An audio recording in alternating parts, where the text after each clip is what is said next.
Hello, everybody, and welcome to a very special All Out post show. I am John Pollock, and the Mystery Jokers joining us, Braden Harrington, and no sympathy for the birthday boy, Davey Portman. It is a post-wrestling, up next extravaganza. How is everybody doing tonight? Happy birthday, Davey. Belated birthday. Thank you very much. Hello. Hello. Is there more? Is that it? Are there any more matches we got to watch? Is the weekend over? Are we done? There's some wrestling out there somewhere, I'm sure. Yes, for many people listening to this, your wrestling began at around 4 o'clock Eastern time, and it is midnight. So we are going to be getting into plenty tonight. We will be kicking things off with the all-out portion of the day, and then we will have a discussion about Worlds Collide that happened many hours ago. But off the top, I wanted to throw it to you about our new YouTube initiative that you have spearheaded. So let's get that out of the way. Okay, well, that is correct. Of course, the Post Wrestling Cafe, which a lot of you guys have heard us talk about for the past duration of our entire existence, is something you're all very familiar with. Primarily, we've been operating off of patreon.com, but now, especially for those people that are exclusively watching us or listening to us through YouTube, you can now join the Post Wrestling Cafe through YouTube memberships. So if you check out the video on desktop, you'll see a little join button. I believe on Android, you'll also see the join button. Something's going on with iOS where, like, on the YouTube app, you might not see it. So basically, get on the desktop, hit the join button, and you can get access to all of our bonus shows, including last night's Clash at the Castle post show, Rewind to SmackDown / Rampage, Rewind Away, everything. We've got all the archives already dating back to March, I believe, from this year. So if you just sign up, it's $8 a month. Everything else stays the same for patrons. If you prefer to just get your stuff through audio, you can continue to sign up through patreon.com/postwrestling. But for YouTube subscribers, you now have the option to join us through membership. So thank you all for whoever's signed up so far. All right. So we will be going over all the other things coming up this week and plugs at the end of the show. But guys, I'm going to be the running back, okay? I'm just going to have the ball, and we're just going to force through and go through the many yards that we have to cover on this show. So All Out tonight, first of all, just kind of an overall question, because I got scolded today for talking about, apparently on our preview show, about, man, there's a lot of matches on this card ahead of time. I mean, that's 15 is a large number. How did you feel going into this one, Davey, just in terms of the layout of the show and kind of just your overall thoughts on the build to the show and excitement level for AEW's fourth of 5 pay-per-views this year? I mean, I think we're kind of used to this format now that you sort of have an idea of a card a few weeks out, and then it comes to that final Dynamite and Rampage, and they just load it. This isn't the first time we've seen it with the last few, but definitely a few head-scratching matches that I don't think were necessarily needed on this show, like the mixed tag for the third time in the space of 10 days, and the kind of trios match with FTR and Wardlow. I felt there were a few things that maybe padded out this show, which might have brought it down, but overall, I think the build for this main event has been pretty unorthodox. But I've really been into it, and there's been enough intrigue in some other big feuds as well. So I was pretty excited for the pay-per-view. And how about you, Wei, in terms of coming back, and you sort of just caught up on like a month of AEW over the past week, so a lot of this stuff of the build-up was pretty fresh for you. How did you feel, just program-wise, your interest level the day of the show going into this card?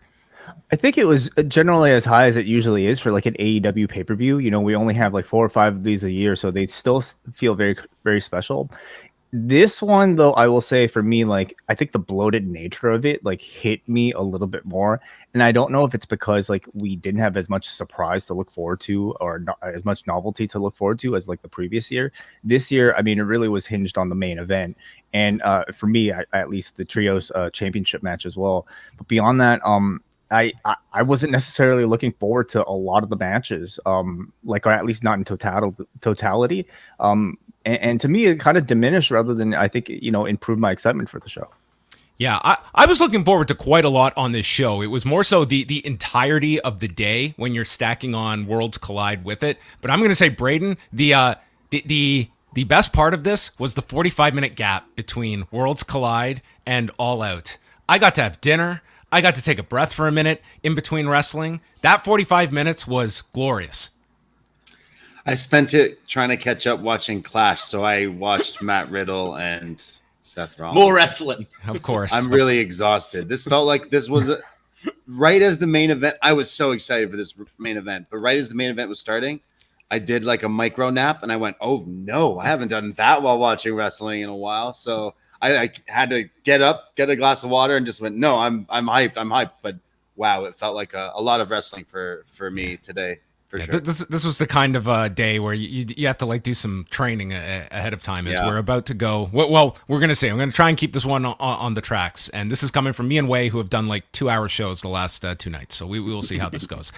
Let's get into All Out. And obviously, big headline news is the return of MJF that we will get to. That was sort of a show-long storyline. But going back to 0 Hour, it was Excalibur and Tony Schiavone on the pre-show. And then we throw to RJ City, who is with Sammy Guevara and Ty Mello on the red carpet, and they're being interviewed by RJ, who just stands there awkwardly as they overhear a horn blasting, and they wonder who is interrupting their red carpet interview, and it's Ortiz and Ruby Soho on a cart, and we recreate the scene where Sammy is hit with this cart and goes flying, and that's sort of our crash into our opening match, which is the AAA mixed tag team title match, and we've got Ortiz, who has now shaved his head again, this voluntarily after the last one. I mean, he lost a match and was forced to go through this humiliating act. Now he's just voluntarily giving it up. He realizes it's a lot easier to just get rid of it and not grow it back, because the growing back period is not everyone is equipped to go through that struggle of those couple of months to get it back. It's true. Shout out bald men. Yes. I don't know what you guys are about, to be honest with you. So Guevara gets cut somewhere here. Also cool was that Ortiz and Ruby had like face paint on, and they noted how Ortiz was going for the Aja Kong's like face paint, and then Ruby going with Bull Nakano. So the match is only about 6 minutes. They tried to cram a lot into this, and I think because of the chaotic nature and this being the first match this audience is seeing, they're pretty into it. We see the GTH and Ty KO both get countered by the baby faces. Ruby was superplexed off the top onto the men on the floor, and it looked like Ruby, I don't know if she was fully caught here. It looked like not the funnest of rides, but more to come in terms of non-fun. As Anna Jay runs down, we get a buckle bomb from Ty to Ruby, and then Ty hits the Ty KO, and you just see the camera as Ty's going for the cover, and you hear her say, "Are you okay?" as Ruby is just grabbing her nose from this Ty KO. She's pinned in 607, and then she is just holding her nose as she is brought to the back, and it was later reported that she did in fact suffer a broken nose. So not off to a great start here for the show, where hopefully, a broken nose is a broken nose. It sucks. But this one, I don't know what happened here. It just looked like a rush through, and unfortunately, another injury. Yeah, it looks scary. Yeah, Ruby had a couple of like scares. Beat up tonight. Well. Yeah, the spot where she got like dropped on her head, and then again like superplex to the outside or whatever, and then that is just like, wow. That I hope she's okay. That did look really nasty. I will say, considering we've seen this match a couple of times recently, I thought it was quite a fun way to start the show, though, with the whole like car angle. That bump, he just loves getting hit by stuff. When you compare these sort of 0 hours to the original like first year of AEW pay-per-views, where we had like Michael Nakazawa against some gamer guy, like these are so much more quality and definitely kind of are doing a good job of hyping this crowd up. And I think the audience, if you're watching this for free, gonna make you want to buy it way more than these pre-shows used to. I feel like something that Rampage should turn into is kind of like what Sunday Night Heat was. Like, okay, every week there'll be a show that has some matches on it and story progression, but when it's pay-per-view week, it also is the like first hour like this. I think that would work a lot better with like better than the format they have now. But great when you start off a show with someone getting hit by a car or golf cart or whatever, it got me really hyped. It was a match that honestly I wasn't too excited to see added, and I felt like that sentiment was pretty much like kind of across the board. But they managed to do it so quickly. They kept it very fast paced. There was a lot of personality here, and they, the car angle, like is enough to probably really suck anybody in. It was inoffensive, and I thought ultimately was a decent part of the show. It felt like they took one of those like specialty gimmick matches that would get some time on Dynamite, like 15 minutes, and we got to cram it into 6, and we're just going to do as much as we possibly can in those 6 minutes. So that's what this opener was. Hook and Angelo Parker for the FTW Championship, and there is Action Bronson in the crowd. And it was a little odd that his music is playing as he's standing there, just like taking it all in here. But I mean, it's one thing to get Elliot Taylor to perform. It's probably another to get Action Bronson to perform for you. But nonetheless, that would not be all of Action Bronson. They note how Hook has only had 12 matches, and the crowd they're into Hook. They're chanting for him. Menard is great at ringside. He's just, where's the shooter? Where's the shooter? And Parker is just, getting up from Hook's suplexes and then goes for a brainbuster. Hook, though, lands on his feet and applies the red rum and immediately taps out Parker in 357. The big spot is afterward as Menard attacks Hook from behind, and this prompts Action Bronson to enter, tosses them off, and then is challenging them to come back to the ring, and Menard and Parker stand down to Action Bronson and Hook. So either this was a cool spot for the pre-show, or maybe we will see Action Bronson down the road when called upon. That would be awesome. I thought he looked great. He looks jacked lately, by the way. I don't know if you know what he looked like. He used to look like he was a lot bigger, but now he's like run it in Buffalo. Please do. Yeah. Look, this guy's been a wrestling fan and dropping wrestling hip hop lines and bars for years. So I love the fact that someone's finally using one of his songs, and now this like interaction. I think this is pretty good.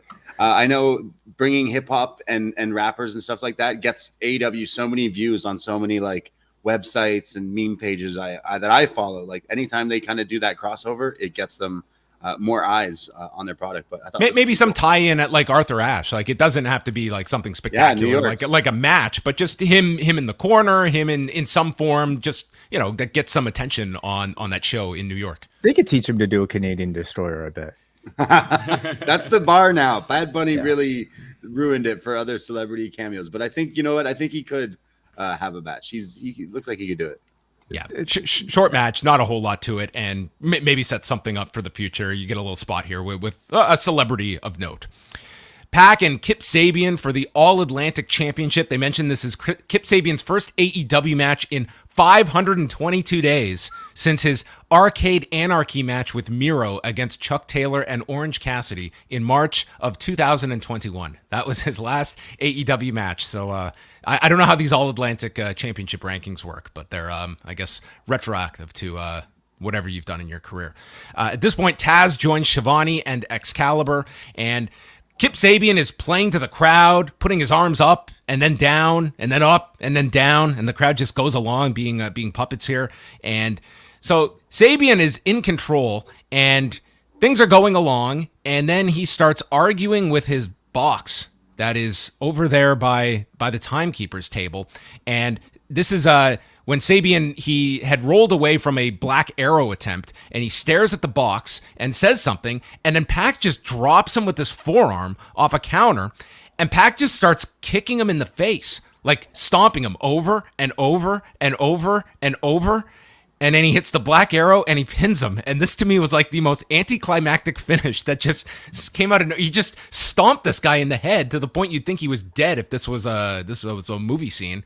And then he hits the Black Arrow and he wins. I don't quite understand this Kip Sabian character. I think they tried to insinuate that at first he was smiling at the stomps, but didn't really go with that. So I found this to just be an odd match that was laid out here with Pac retaining. It's one of those that I don't. This was one of those where I'm not exactly sure how much planning there was for the whole Kip Sabian, I think, character to begin with. They hardly really kind of drew any attention to the guy in the corner, and it's fine to do that if you're going to at least like make a big deal out of the return. This just felt like they were like building something up for like the better part of the year, only to extinguish it on a kickoff in a few minutes time. For Sabian himself though, like, you could tell he's trying a whole lot that's different. Like there were a few spots in this match that he was attempting that I don't think I've seen before. Like holding his hand up like this as a distraction before he was teasing like the test of strength, and then it was like a decoy to like headbutt Pac. And I don't know how much of that necessarily got over, but like he is a guy who's clearly trying out new ideas. I don't know what this leads into, and I'm not that excited to see the follow up, to be quite honest. Yeah, afterwards, Shivani interviewed Pac on the stage, and Orange Cassidy comes out, and Pac just shakes his head. No, he is not interested in this direction. And Pac says, "We've been here before. You're not a wrestler. You're a joke," and tells him to get to the back of the line. And then we cut to Kip Sabian, who is now yelling and arguing with the box. This felt like Al Snow to me with Head. Yeah, it reminded me of Tom Hanks and Wilson in Castaway, but not quite on that level of dramatic acting.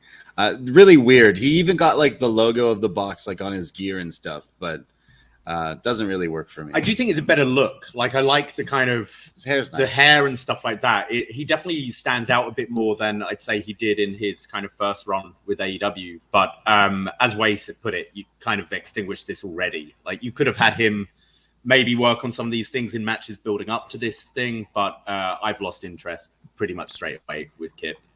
Maybe we are all in agreement that he can be somewhat applauded for thinking outside of the box. Oh dear. Overlooked and over it. Yeah. Tomohiro Ishii versus Eddie Kingston is the next match, everybody. This was a rematch from Capital Collision back in May. Kingston is dedicating this match to Tenryu, and it's his first match since the Barbed Wire Everywhere match in July. So this was a very simple match. I would have loved to have been a fly on the wall as they sat down today to decide, hey, what do you want to do? You're going to chop me. I'm going to chop you. And we are going to keep doing this over and over and over and over again. And this crowd is going to love it. Done. I'll see you out there.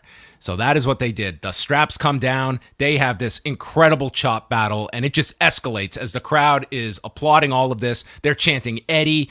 They're losing their footing just from the sheer punishment that they are delivering to one another. Eddie Kingston resumes his chops, and Ishii's chest was so red. There were blood vessels that were possibly broken in his chest. They were aiming for Ishii to have the second nastiest looking pectoral on a pay-per-view this year. And then in the corner, Kingston drops him, more chops and forearms, and then finally he just plunges down to the mat, but Kingston fires up machine gun chops in the corner, and he hits a DDT and a sliding D. Then they move on to the slap portion of the match, and the crowd is loving this part. Ishii comes off the ropes, and he's supposed to be throwing, and this just looked like the timing was all off here, but Eddie Kingston was like right on top of this, and he just starts selling his shoulder, and they kind of play that part up. Moments later, though, he goes for this like falling lariat that they, tie in with Baba. That was obviously the move he was going for here. If you're looking for one like kind of slip up here, that certainly stood out here. But nonetheless, I like the improvisation of just going to the shoulder right away and working that into it as well. It builds up here. Big lariat by Kingston. Ishii with his own lariat. And then the Hurricane out of nowhere leads to this massive near fall as they tease the flash knockout. More slaps. A second Hurricane. Headbutt by Ishii. And Kingston finishes him with responding with the Northern Lights bomb in 13 minutes and 27 seconds. I enjoyed this quite a lot. What about you guys? I think it was a match that certainly, over-delivered for a kickoff show. This was one that I think many would have gladly loved to have seen on a pay-per-view. But I mean, like we've seen with UFC prelims, sometimes you put a very attractive match on the free portion just to send people home to want to pay for it. And this absolutely did that. I mean, it was the exhaustive, hard-hitting fight I think you'd expect from the two. It's the type of match that this crowd will eat up pretty much 100% of the time. Yeah, it was good. Exactly the kind of match I want from these two. Yeah. And you can do that with zero build with these. Like, you know exactly what you're getting. It was what it says on the tin. Like, I loved it. Yeah, I preferred it more than the New Japan one, the first one. And I liked the fact that I know the chops, it can get a little like overdone, but I mean, Ishii's chest was really red. So I'm pretty sure you could watch these guys fight each other a bunch of times. I enjoy Ishii blowing off the sign of respect at the end. He's just like, I'm out of here.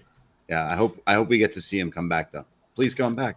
I mean, they're one apiece now. Like, it would make sense at some point you do the third match between them at some point. So yeah, I thought this was really strong, especially for the pre-show. I would say if you're going back and you're cherry picking from the 0 hour, this would be the match I would recommend. I don't know if you have to really see the other three unless you're really intrigued by a man in his box to see the man in the box.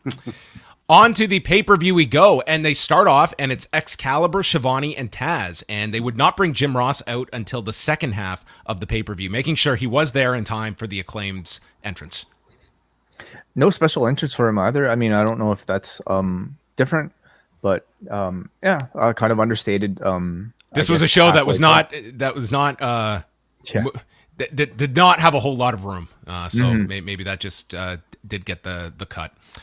The casino ladder match is our opener, and it would start with two, and it started with Phoenix and Yuta, and would be followed by Rush, Andrade, Claudio Castagnoli, Dante Martin, Penta, and then the mysterious Joker. So in this one, they had about 14 minutes, and they had some clever ideas here, some that were very scary, including this ladder structure that they had the horizontal ladder coming off of the middle rope into the main ladder, and then Andrade is climbing the ladder, and Claudio tips it over so it's in the shape of an X, and he's just trying to like farmer's strength here to just lift this thing up and tip Andrade. He finally tips over and goes to the floor, but this was, I would love to know who came up with this one. This was a unique one when it came to ladder bumps to take.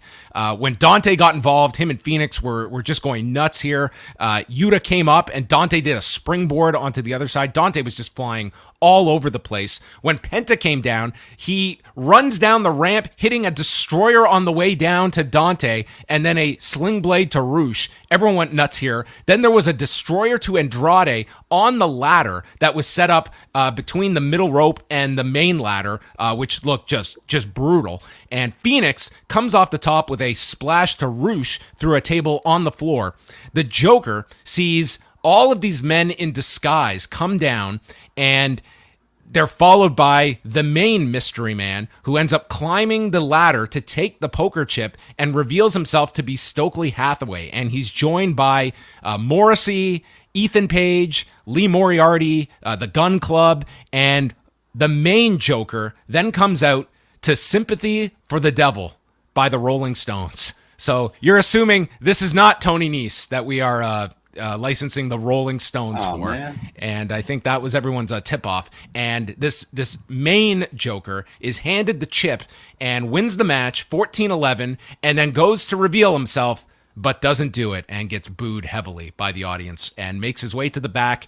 And then everybody was connecting the dots about utilizing Sympathy for the Devil with the Punk promo with MJF, even with tweets that AEW had used in the past for MJF using the words Sympathy for the Devil. And I think everyone kind of knew what direction you were being led in and where this would go. But Braden, what did you think about the ladder match itself and the ending to this, which was certainly a different way to do things with your Joker concept?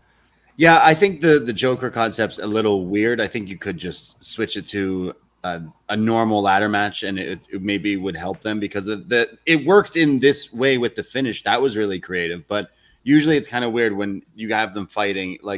If they do this, they should at least one time have the guy who comes in first win it really early, and then they can't even do the rest of the match, because that's how it's you're telling me that no one's gonna grab it in that time. So I do it can be a little flawed that way, but it really worked for this finish. Some of the stuff in it, like Penta coming in, hitting a destroyer, and then another one on the ladder, which just made me scream out loud. And then the X sculpture was really creative. It looked like art. But I really liked the whole Joker thing. It's something different. And then you kind of do it. It's a good way to start the pay-per-view, because the rest of the night, we had a few friends over, and it gets people oh, is it MJF? You discussed, John, the tweets, and then oh, well, wait, remember he said this, and you kind of put it together that it is him, but it was kind of unique. I feel the Joker thing can work, and what I do like is you don't have the whole people sleeping on the outside for the whole match while other people are going at it. You inject something new as the match goes on. But I think they can be maybe a bit more creative with doing the teases before other people are coming in. And there was one sort of glaring thing for me when Roosh came out. Wheeler Yuta was at the top of the ladder and just stopped there. And Roosh is coming out. He's posing with his horns. He's taking his jacket off. And it's like, dude, he's going to grab the title. And Yuta just, I better just stop so he can pose. But the other thing with the MJF thing was the parallels with Punk. When Punk, like kayfabe, left the company with the title and then came back, he came back to New Music. That's when he had sort of in his contract for Cult of Personality. So it was all these like little tip-offs, like, okay, yeah, MJF's got his deal. He's now got bloody Rolling Stones playing him out and stuff. I mean, the mask was pretty cool, actually, the devil mask. Yeah. And I mean, the Rolling's coming out to the Stones. It's like a Marty Scorsese movie. They should sell those masks. Yeah, if he's smart, that'll be something they sell. And acclaimed scissors. Yes. Yeah. Scissors, We'll get to the scissors. It was a very unique, I think, way to introduce a so-long mystery. This is obviously something they could have done on TV or even on the 0 hour to get people to, want to stick around to see the reveal. But instead, they saved it for the pay-per-view. And I don't think the ladder match was, to me, all that great, to be honest. Like, looking at the roster that they had here, I was expecting probably like this to be a show stealer, and I felt it was not that at all. Like, a lot of sloppy spots, a lot of awkward spots. There's like a certain level of production that I think is required to coordinate so many of these intricate spots that I just didn't really feel like this had any of that smoothness. So, we're not going to remember any of that, though, of course, because it was all really just a setup for the closing angle. Well, there's definitely a negative when you state that, and you're not wrong. To me, like, the most spectacular thing in the match was like the Penta Destroyer to the floor through the ladder, and then the Phoenix splash right afterwards. Phoenix hitting the splash through the table, and those are incredible spots that are going to be completely forgotten afterward. And you're seeing this, like, these ladder matches. It's like they're super dangerous, and the positive is that you do these dangerous things and they get you over. They're like memorable spots, and I don't know. I think we are past that now, where it's very little that is going to be remembered for. Like, I always go back to that Sammy Guevara spot at Blood and Guts, and that was only 2 months ago, and I don't think anyone's recalling like Kingston tossing him off the top of the Blood and Guts. And that was a super spectacular spot that in another generation would be this all-time highlight reel clip. I think it's a lot harder now to create those kinds of spots that are going to be remembered beyond, a 48-hour period. The Trios final ended up being the second match on the main show, with Hangman Page, John Silver, and Alex Reynolds taking on the Young Bucks and the man who is back to 100% after 2.5 weeks, Kenny Omega. No tape. He's tanned, no compression shirt. This man has had he's just come back to full health in time for the pay-per-view. Well, in commentary, Callis did insinuate that it was all a ruse. So the 2 times you've seen him, I mean, it was all supposed to be acting. I liked the fact that, like, there was some, like, they were kind of thinking to tell that story on some level to, I guess, I don't know, make his TV appearances different from the pay-per-view appearances. Ultimately, though, I don't know if it had any effect on like the match itself, because I certainly don't think the Dark Order and Hangman Page were, taking their opponents lightly heading into this. It almost became sort of like a negligible part of the whole story that I suppose it was just maybe more so an elaborate way to say, like, now you're getting pay-per-view Kenny instead of TV Kenny. Yeah, that's exactly how I got it. Does he go back to TV Kenny now? Compression shirt back on? He puts the compression shirt on for Wednesdays and Fridays, and pay-per-views, you get the real Kenny. He was looking good. Looked great, yeah. This match was spectacular. The crowd was so into Omega and Page whenever they got involved, and they had the two tag in pretty early. And I mean, some of the highlights of this, I thought John Silver was fantastic in this match. This was a really significant match for John Silver and Alex Reynolds, who even got like Alex Reynolds' chance at a certain point here. They did the crazy Silver Reynolds sequence ending with the jackknife cover by Reynolds onto Omega, and they were able to get this audience to bite on several near falls, that being one of them. We saw Omega do the Terminator dive. There was a pendulum bomb onto Matt, and then Nick just flies off the top, breaking up the cover. Taz, I don't know how closely you were listening to the commentary, but Tony Schiavone at one point was answering Taz and referred to him as Excalibur. Then it happened the second time. And then in this match, it was a third time that Schiavone referred to Taz as Excalibur. And at this point, you could see Taz was like morphing out of AEW Dark Taz into, I'm kind of getting pissed here, but I'm not going to be an asshole to you, but don't do it again. And that part was amusing to me. So Page and Omega then drag the respective legal men to the corners so each can tag in again, and they go at it. The crowd's going nuts here. We see a Tiger Driver 98, and then the buckshot is delivered to the back of Kenny Omega, and he then is... this is when he looks down on the apron, and there is Matt Jackson. So they're recreating that scene right before Page is going for the full version of the buckshot. But because of this delay, it leads to Nick hitting his own buckshot lariat to Hangman Page, and they follow with the BTE trigger. Reynolds makes the big save, and then we see Silver. He comes in, and he goes for a roll-up on Kenny Omega, getting a 2 count. He makes a sign for Brody Lee, but gets caught with the V trigger, and then Kenny lifts him up for the one-winged angel, and John Silver counters the one-winged angel with a roll-up, and this crowd went absolutely nuts for this near fall was so amazing. Good. Everyone bought that John Silver was going to catch Kenny Omega with the roll-up here, but he kicks out. There's a buckshot attempt, but Omega ducks, so Page hits Silver by mistake with the buckshot lariat, and Omega is able to pin Silver in 19 minutes and 51 seconds. And then afterwards, as they're walking up the stage,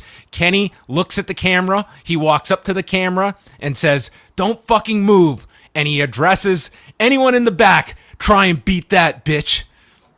And that's how the match ended. I thought this match was just unbelievably great. This trios tournament is one of the great tournaments in wrestling history. In terms of match quality, it is right up there to me. Like you'll find some G1s that numbers wise, you will find like a deeper list of matches, but of this tournament that had 7 matches that we got of the 8 teams. I mean, this was just an unbelievable tournament when you actually go back and look at all these trios matches, and an unbelievable final. I thought this was excellent. Yeah. Would you give this 5 espresso? 5 espresso is not the that is not the ranking system at all. But again, a loyal listener, Braden Harrington. His listing of our shows consists of when we bring him on for these shows. This might be though. It might be a double XL though. This was up there. It was up there. I mean, I thought it was about as good of a trios match as you can ask for the finals of a tournament like this. It was just full of, I mean, the type of fast action that you would expect, and a ton of storyline and I think character ramifications for everybody here. Primarily, anytime you had Page in there with Omega, it was really, really electric. The amount of history it just that is between the two immediately comes to mind. I love the fact that they are going to seemingly continue this whole storyline by not necessarily reuniting Page with the Elite yet, and more so, it's probably taking the time to really tell a nice little breakup story focusing on his relationship with the Dark Order. I'm looking for this to be, a big springboard for Silver and Reynolds, beyond just kind of being, hey, another tag team that's occasionally on BTE that you might hear from, in an occasional challenge, to becoming some very legitimate contenders. And whether that's as a heel team or a babyface team, I don't know, but I hope they get a big role coming out of this. Yeah, Silver and Reynolds have been so good for so long. And something I did like about this pay-per-view was giving them a spot, giving Ricky Starks and Hobbs and the Acclaimed and kind of these homegrown talents a bit of a spot, and still playing off all the history from these previous matches. It wasn't quite in focus, but I'm pretty sure Matt Jackson shook his head instead of did the nod before the buckshot, which I thought was a nice little touch. And the fact that you've got Alex Reynolds and John Silver both getting near falls on Kenny and you biting on it. Like, realistically, Alex Reynolds probably isn't pinning Kenny Omega, but all of us here watching were like screaming, thinking it happened. So I thought this was great. I'd love to see Dark Order elevated more because I think they've been such a strong team for such a long time now. Yeah, I really love this match. This was probably my match of the night on this show, but I'll say that I do kind of agree with you. The last few weeks of TV with all these trio matches have been like super entertaining, and this did feel like the culmination of a tournament. Like it had so many layers to it with the stories of who's in the match, but like all the crazy the stuff. And I'm happy that Kenny's back. I'm a big Kenny fan, and I thought this just again blew me away. I was kind of spent after this. It's like, oh, we're 2 matches in, and it's already this good. More importantly, after this tournament and going with Kenny and the Bucks as the champions and this level of quality, these trios titles feel as important as any titles in this company. Like to me, these trios titles feel way above it, like your TNT championship, your tag titles. Like this to me, like the trios division feels like the most like top level that you have that is just adjacent to your world championship picture. It's certainly off to a really hot start, you know, as with, I think, all things, follow-up is certainly the most important. So how many trios teams stick around, and do they continue to have great matches coming off of this? And certainly with the Elite as, you know, sort of like the attraction now, you can main event, you know, pretty much any Dynamite, maybe eventually even a pay-per-view with one of these defenses. And now we get Hangman, and we get Hangman now, who has to hang his head knowing that he failed and he let down Silver and Reynolds. So that's a great story for him. He's very good in that role.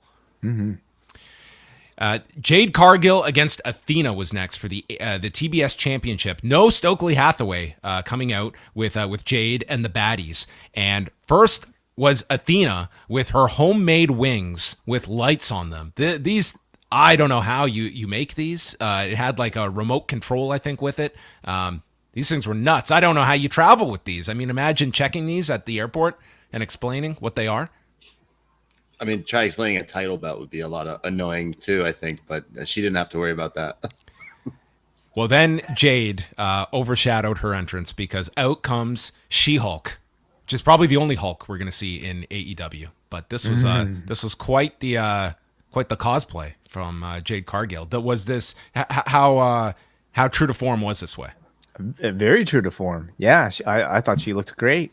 You know, I thought Megan Thee Stallion would be out with her maybe. Yeah, I was missing that. It got us discussing twerking earlier. Yeah, it would have been great, but she looked great. Why use that crappy CGI Disney's using when you just have the real She-Hulk right here? Jade.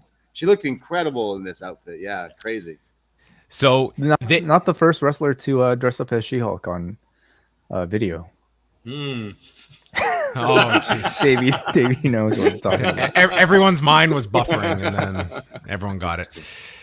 Well, so they kind of did like a Brock Lesnar kind of sprint. At least that was the idea here, where it was just boom, boom, boom, boom, boom. We had Athena hit the O-face immediately, and the referee 1, 2, and then Jade's got to kick out here because Layla Gray and Kiera Hogan were too late to pull Athena off of Jade Cargill, so she had to kick out of her finisher. So could you imagine if the streak ended because of that? Well, Athena gets pulled to the ground, and it's like you're supposed to be livid because they have cost you the match, but I imagine there was some legit anger here, and then she took Layla Gray and fired Layla Gray with this shotgun drop kick that sent her into the barricade. I thought the barricade was going to break when Layla Gray hit it with the force that she did, and I think that was all we saw of Layla Gray for the rest of this, albeit very short match.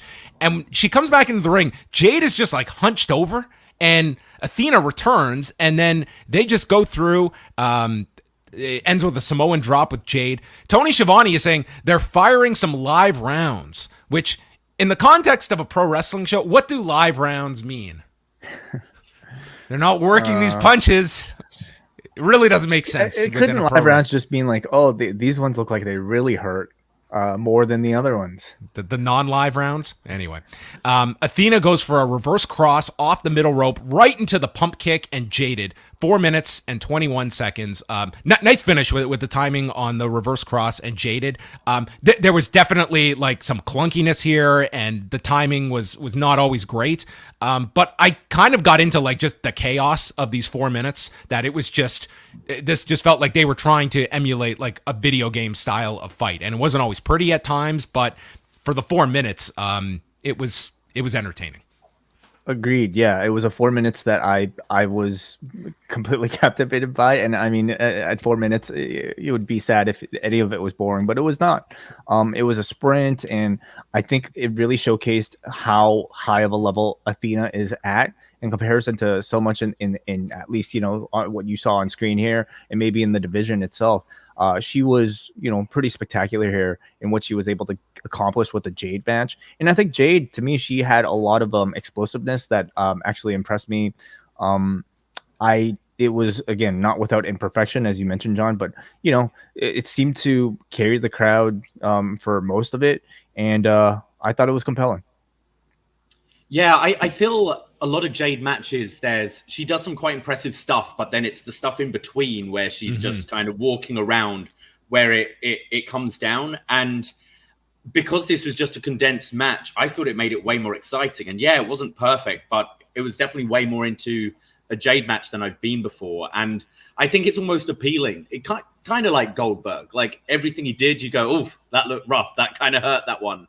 But there's something quite exciting about watching it as well. And I think this is definitely more of a formula you should be going with Jade moving forwards. But I also think it was the right move keeping her as champ here. Yeah, I wouldn't believe Athena would be the one to do it, but it was quick and it was pretty fun, entertaining. I think the streak should continue on, and she's really good at the cosplay stuff.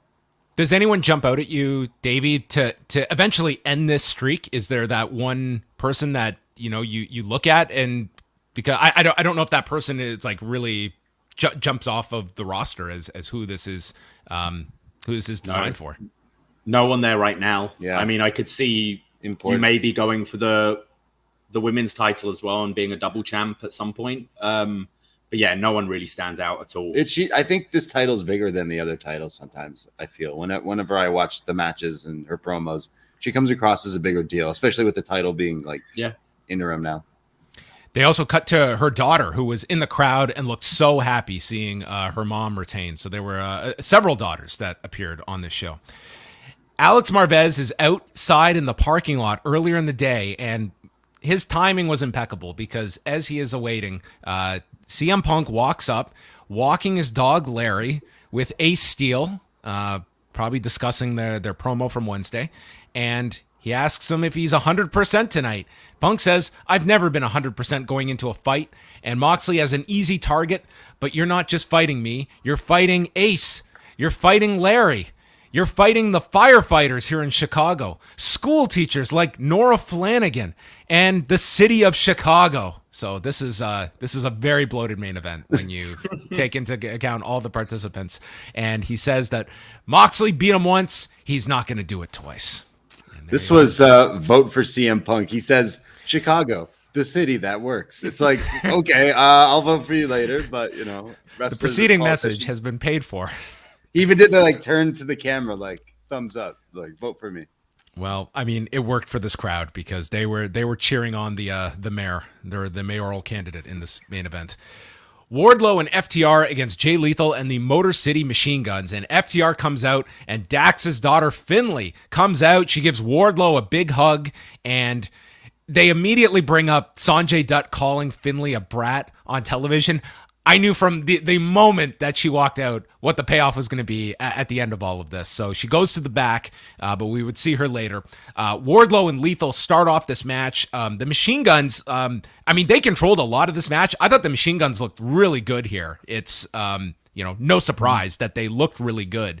It's just you're looking at a roster where there's just so many names to try and fit onto these shows, and then you're bringing in these guys from Impact for a 16-minute match. So nonetheless, they certainly held up their part for this.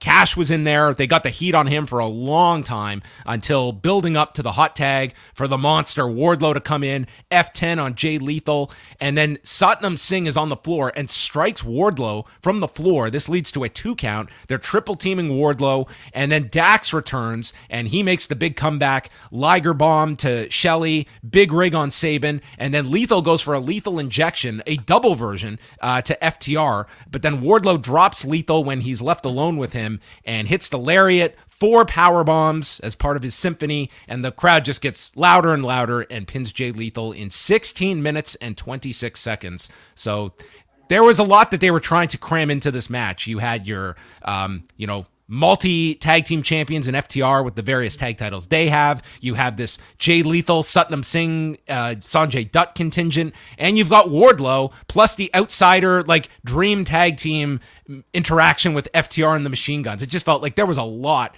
going on here. Did they accomplish that goal, Braden?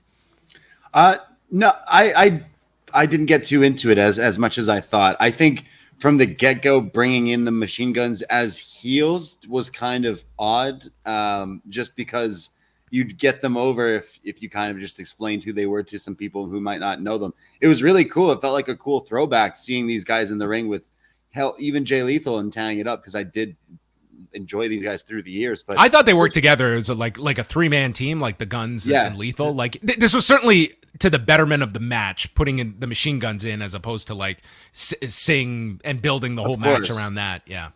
Of course, I still it was cool to see them, and I hope they kind of stick around. I know back in Detroit on that show, we were hoping that we got the tag match between FTR and Bucks and Guns. I still think we can eventually go to that, maybe hopefully on Dynamite or something. But there was still a lot of cool stuff in there, I kind of do want to see more of them, but it didn't get on to another level because you kind of hit it on the head. It just felt a little too weird. Jay Lethal, he's always arguing with people. It just felt like a lot going on that didn't need to be maybe on this pay-per-view or just be on the buy-in. Yeah, I feel this has dragged everyone down, to be honest. Yeah. Just a couple of months ago, FTR and Wardlow seemed like the hottest thing. And now they're in one of 3 trios matches on this bloated card, and definitely the least important of the 3. I kind of feel, just FTR are carrying 3 sets of titles right now. You could have just had the tag match with Machine Guns, bringing in Machine Guns as a babyface so they can work. Their style is so babyface friendly anyway. Yeah. I think that would have worked. And as much as I liked Kingston and Ishii, if you've got Ishii around, do Ishii Wardlow as a title defense. That would be way more interesting to me. This Lethal story has gone on way too long. The match was way too long, I think. And it just didn't really connect. And I didn't feel it really connected with this crowd either. I'm in agreement. I kind of checked out too, because I think when you're talking about such a long pay-per-view already, I need the things that have lasting ramifications to kind of really hook me. And this was just, it felt like a Rampage match, put together a bunch of guys with various feuds and then put them all in a tag match together, playa, that sort of thing. Not to say the work wasn't good, but it almost felt to me like this was a feud between Wardlow and Sanjay and Satnam. And then, oh, by the way, we forgot to put FTR on the show. Let's cram them in. And then I suppose, we need wrestlers to go up against FTR, and Sanjay's not going to wrestle. Satnam Singh isn't ready. Bring in the Machine Guns. And you have sort of a messy thing that, feels like almost a participation award for people that, have to be on the show. Nonetheless, though, the spot of the match wasn't anything in the match, but it was, to me, the follow-up. Yeah, so Singh and Dutt are on the apron after the match, and then Samoa Joe makes his return and attacks Satnam Singh using the ROH television title. And Sanjay Dutt gets sent into the ring, and Finlay comes down, gets into the ring, breaks his pencil, and then Dax delivers a right hand to Dutt, and Finlay stands on top of Dutt, pinning him.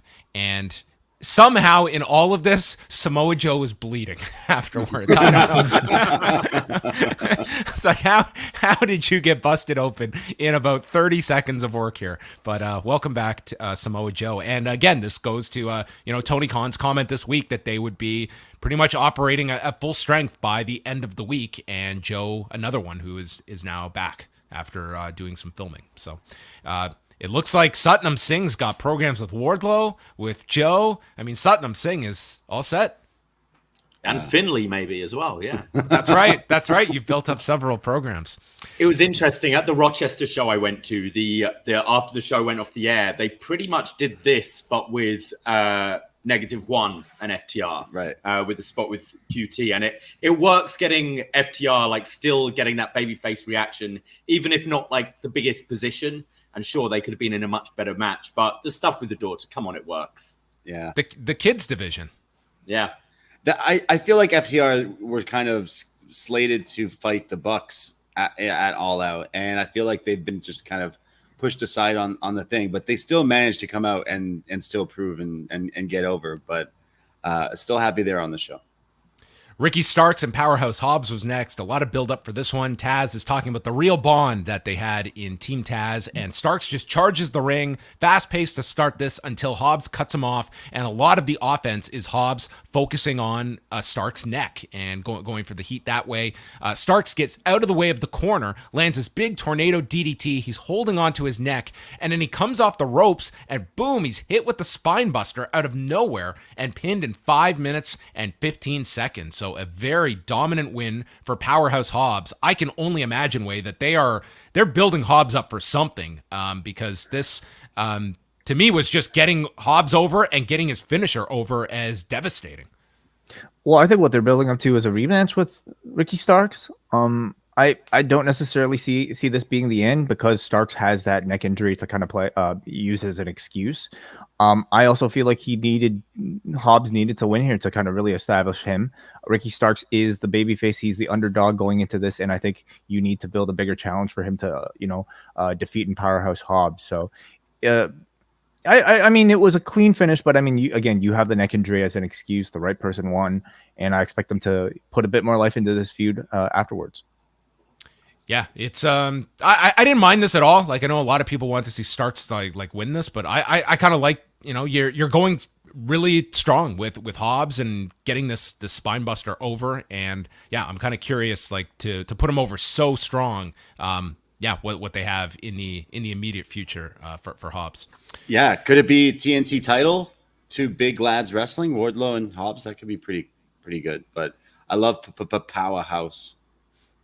Yeah, I thought, like, his heel mannerisms and stuff, like, he has certainly, I think, adapted to this role well. Like, I thought, for the limited time they had, like, I don't think this is going to be one of the more memorable matches on the show, but this was more so just a dominant win for Hobbs.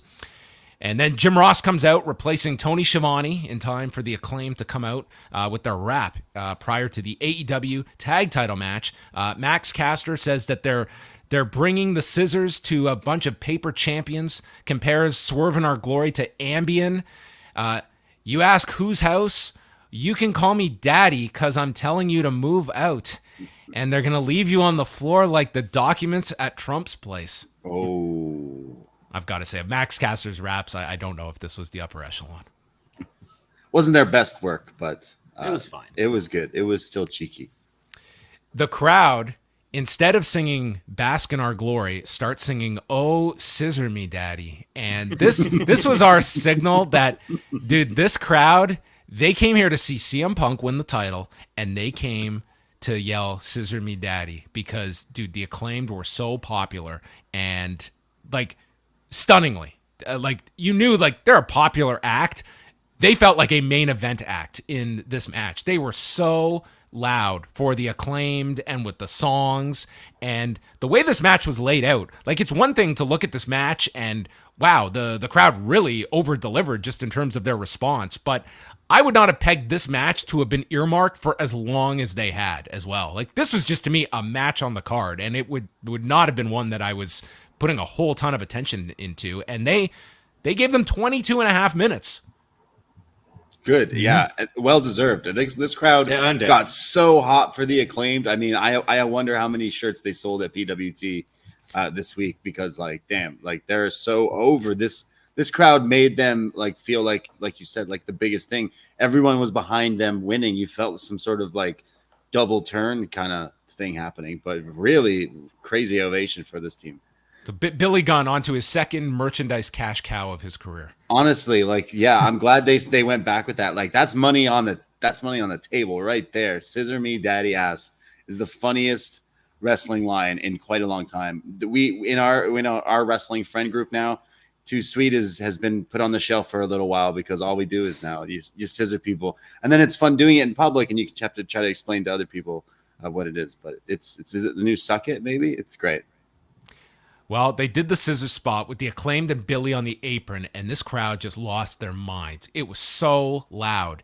And then the crowd is chanting, "You can't scissor," at Lee. And this is where the crowd like starts to turn on Swerve and Lee. And Swerve is just playing it up, and he's mocking the scissoring to Bowens in the corner. And then they do the spot, which would be the key in the match, is Bowens slips off the turnbuckle, and he's favoring his left knee. And the referee's checking on him, and Billy's checking on him, and Swerve doesn't care. He goes after the knee, and this becomes the focus of the attack. And for the next like 15 minutes, Bowens is selling his left knee and just trying to fight back against the tag champions here, eventually making the tag to Caster, who fights back. And we just see this crowd that all they want to see is the Acclaimed pull out this victory and win the tag titles. There was a double team suplex to Lee as Swerve comes in. There's a Swerve stomp to Bowens for a massive near fall. They go back to the knee. Single leg crab is applied by Swerve, and then they're twisting on Bowens' knee as well. Bowens then yanks Swerve from the apron, holding him for a mic drop, sending Swerve off the apron. And then Billy gets up. He's yelling at Keith Lee. Caster is able to hit a super kick and lifts up Lee into a DVD. The place explodes for this. Tags Bowens, mic drop to Swerve, and Lee makes the save, but he was like late on this save, and this crowd was chanting bullshit. They thought this was it. They thought they had the title switch. Some comparisons to like the Roman Reigns Drew McIntyre match yesterday, where like this audience was just so invested in the challengers winning. So Swerve ends it with there's a spinning roundhouse that wildly misses Bowens, but connects with Lee, and Bowens goes for the roll up on Lee for another near fall, and it ends with the Swerve stomp into the Spirit Bomb, and Keith Lee pins Bowens 22 minutes and 26 seconds. I thought this match way over delivered. This was one of the top matches of the show. I'm not going to go match of the show, but some might pick it. It was so heated for the Acclaimed, and if they won, this place was going to explode. It was the biggest surprise of the show to me, for sure. Obviously, surprise appearances aside, but like, as far as like on paper, what match did I really not have that much excitement for? I mean, this really was put together in a week or so, but tonight, like it was a special combination in chemistry of a tag team and a city and a particular crowd that really just like loved them. And tonight told you exactly how much, all the airtime that they've been giving to the Acclaimed in this Ass Boys feud, how much of it paid off, because it felt like we had like an incredibly hot babyface tag team here. To me, this was like the Acclaimed's breakout match. Bowens himself felt like the biggest babyface in the building tonight, and again, a testament to the great job they've done. Yeah, this was my match of the night. Like, I did love that trios match, but I think I had more fun with this one, and shows how important a crowd is as well. We've come off a few years and still got clap crowds in Japan and stuff. Like it shows how important it is and how much it can elevate. As you said, Bowens, his selling with the knee throughout just completely baby-faced him. There was so many near falls I was biting on, and I really felt you could have called an audible here and just gone with the Acclaimed, because everyone wanted to see it. I loved this match. Yeah, I think I know they're saying is the Acclaimed have arrived, but this was definitely the match that went, wow, like you definitely have, because I feel like they could be champions real soon. Run this back next week and have them win it, because like, yeah, they're a super hot over act. Everything's kind of coming together with them. And Bowens, like you believe that his knee was hurt. He was so good at the acting aspect of it there. So I was shocked at how much I loved this match. I can understand like not calling audibles because we don't know what long-term plans are. And, Swerve and Swerve in Our Glory is probably a team that they want to position for people to chase a bit more afterwards. I would have called an audible to cut the redemption for Lee and Swerve at the end, though, because I feel like they have much better mileage as a heel tag team. You got to see it here. Their aggression was that much better. To me, they're a team that's been kind of lacking real chemistry between the two of them, at least as personalities. But like I like them way more as heels tonight.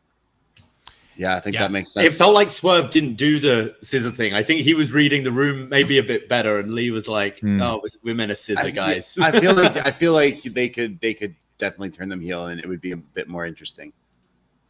I thought the Acclaimed, like, they really established themselves as like a really like top act within the company. I think the unsung person in this match was Swerve. I think this guy has been so consistently great since he's come in. He has been not someone that of the signings they've made, he is someone that I don't see get enough attention. I think he's delivered in just about everything he's been put in, whether it's promo work, whether it's these pay-per-view matches that sometimes it goes in and it doesn't have a whole lot of build-up behind it, or it doesn't jump out off the page, and they've delivered. And he's consistently, I think that, he to me was like the kind of the Bowen's selling was a big part of this match, but I thought Swerve was like a key part of this match as well. So yeah, this was a big win on the show for everybody involved here. And Billy Gunn, I mean, what more can you say other than the man finding gold? The crowd singing was fantastic, but I do like if they ever do have to lose Billy, or he decides to turn on them again, they could just use Scissor Me Daddy and it will just be as over. But it sounds so beautiful hearing them sing that. So after Keith Lee offers to scissor Billy, and Billy does, this is the absolute last thing this crowd wanted to see. They did not want to see Keith Lee and Billy scissor and show any mutual respect. And I think that was channeled through Swerve, who did not approve of this and just walked off. And that was the end. So, I mean, a lot of people are going to look at this like, of all matches, is this one where you call the audible, or, they obviously had their plan, but my God, this, I don't know how the most optimistic Acclaimed fan could have imagined it would be this heated for this match and wanting to see this title change. But I also would have scrapped this thing at the end with Keith Lee and Billy because it fell really flat. Britt Baker, Toni Storm, Jamie Hayter, and Hikaru Shida to crown the interim women's championship. A lot of chants for Hayter throughout. It seemed like the audience kind of picked her as sort of like their favorite, and she would be figured into this, including the finish with Britt Baker and setting something up for the future.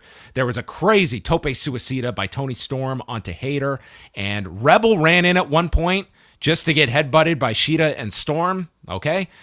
Hayter then drops Shida at the entranceway, and Baker uses a kendo stick and a stomp, leaving Shida laying, and they carry Shida to the back. And then she came back moments later with two kendo sticks to attack Baker and Hayter. They tried a double pin on Shida. That was broken up, and Hayter's favoring her elbow.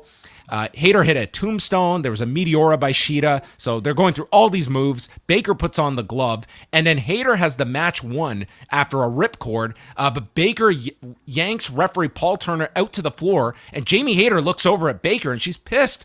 Storm hits Storm Zero, and then Baker throws Storm out of the ring and gets the near fall on Hayter. Storm then returns, DDTs to Baker and Hayter, and it's Hayter that takes the fall at 14 minutes and 44 seconds. Toni Storm is the interim champion, and it also looks like Baker and Hayter, you're going to probably go through that split coming up with the tension here. But this was one that I think it was tough to follow the tag title match. I think several of the matches had a tough time following the tag title match from the crowd that seemed to come down for a bit of this.